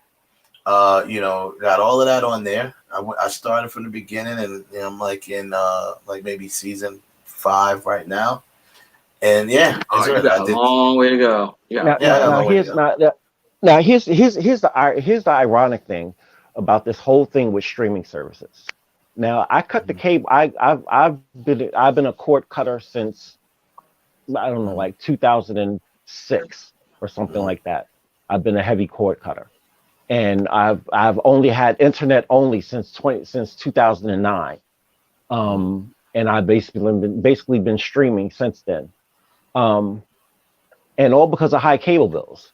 The other day I sat down and calculated how much I pay for internet, streaming services, and the bunch. I am back up to a $245 cable bill. I don't know why you're paying that much. That's weird. You must have every damn thing. Really, I got HBO Max, I got Netflix, I have I have Amazon Prime, but that's a dual thing. I use Amazon Prime all the time, ordering shit. Yeah, and it's only 100 and whatever it is a month. So it only comes out to like it only comes out to like $10. Yeah. So it's only like really $10. That's what it is. That's all I have. I don't have any other. I have now it's no longer CBS. It's now called Paramount Plus. Paramount, right? Mm-hmm. So now it's Paramount Plus. I did have that. I don't know if I still do, but that's all I got because that's all I need. If you had CBS All Access, It just switched over to Paramount Network. Okay, It Paramount automatically Plus, switched over yeah. to the Paramount. But that's to all I Paramount. got. I don't pay for Hulu, and I got Disney Plus. I'm sorry, I do have Disney Plus. So, but I don't have Hulu. I have Netflix, Hulu, Disney Plus, HBO Max, which is the HBO Max is actually the most expensive thing that I have out of everything. And the only reason why I'm still paying for Showtime and Stars is because I forgot to turn it off. And occasionally we watch movies on there, so I just forgot this, especially Stars. I forgot to turn it. I forgot to turn Stars off after power went off, and Stars is only $8 a month. I have CBS, Paramount Network. I have Shudder. It's my favorite horror thing. Yeah. And what else do I have? I have Amazon, and I said Hulu, Netflix. But what happens is really the cable networks, they're really all of those things you mentioned. If it wasn't for the cable networks trying to outsmart us because they know that nobody's getting cable anymore, they're just doing internet. So now they've raised the internet bills. Well, that's what that's the thing. I'm about to call Optimum tomorrow and spaz because I just happen to look at my bill now. Yeah, because now I was paying $75 a month just for my service. Now I realize I saw a charge on there for $10 for my modem. I never had to pay for my modem before. So now I'm paying $10 for my modem. They charge you for everything with those things, man.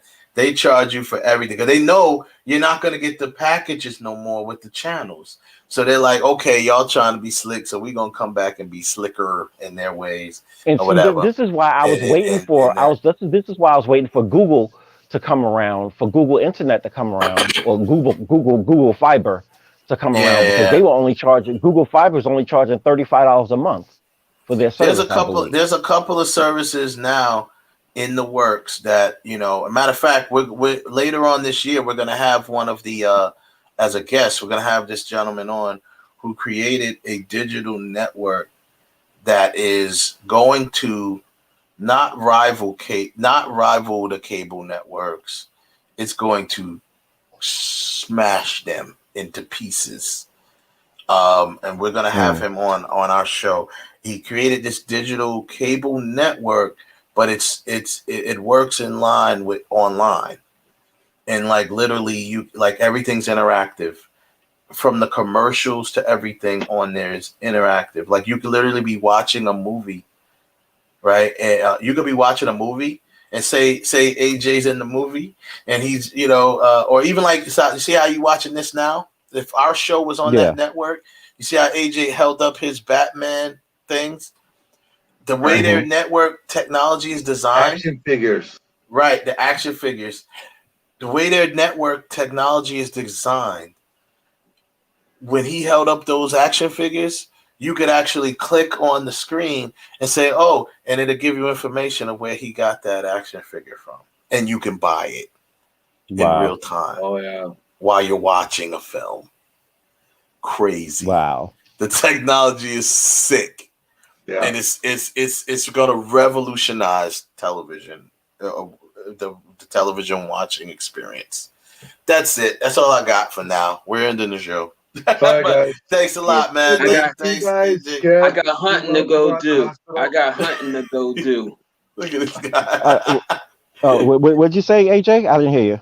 I said have a good thing tomorrow at the hospital. Yeah, man. Thank you, sir. Good wishes and all that. Yes, sir. Prayers. Yeah, man. Come back Monday, AJ. Let's talk. We're gonna talk Snyder Cut again. Yeah, let's May the force be with you. That's and for everybody else, I bid y'all good night. And of course, all right, AJ. All right, take it easy, AJ. As always, you can love us, you can hate us, but don't ever forget about us. Thank you, people. Peace. Don't be that guy. Wear your mask.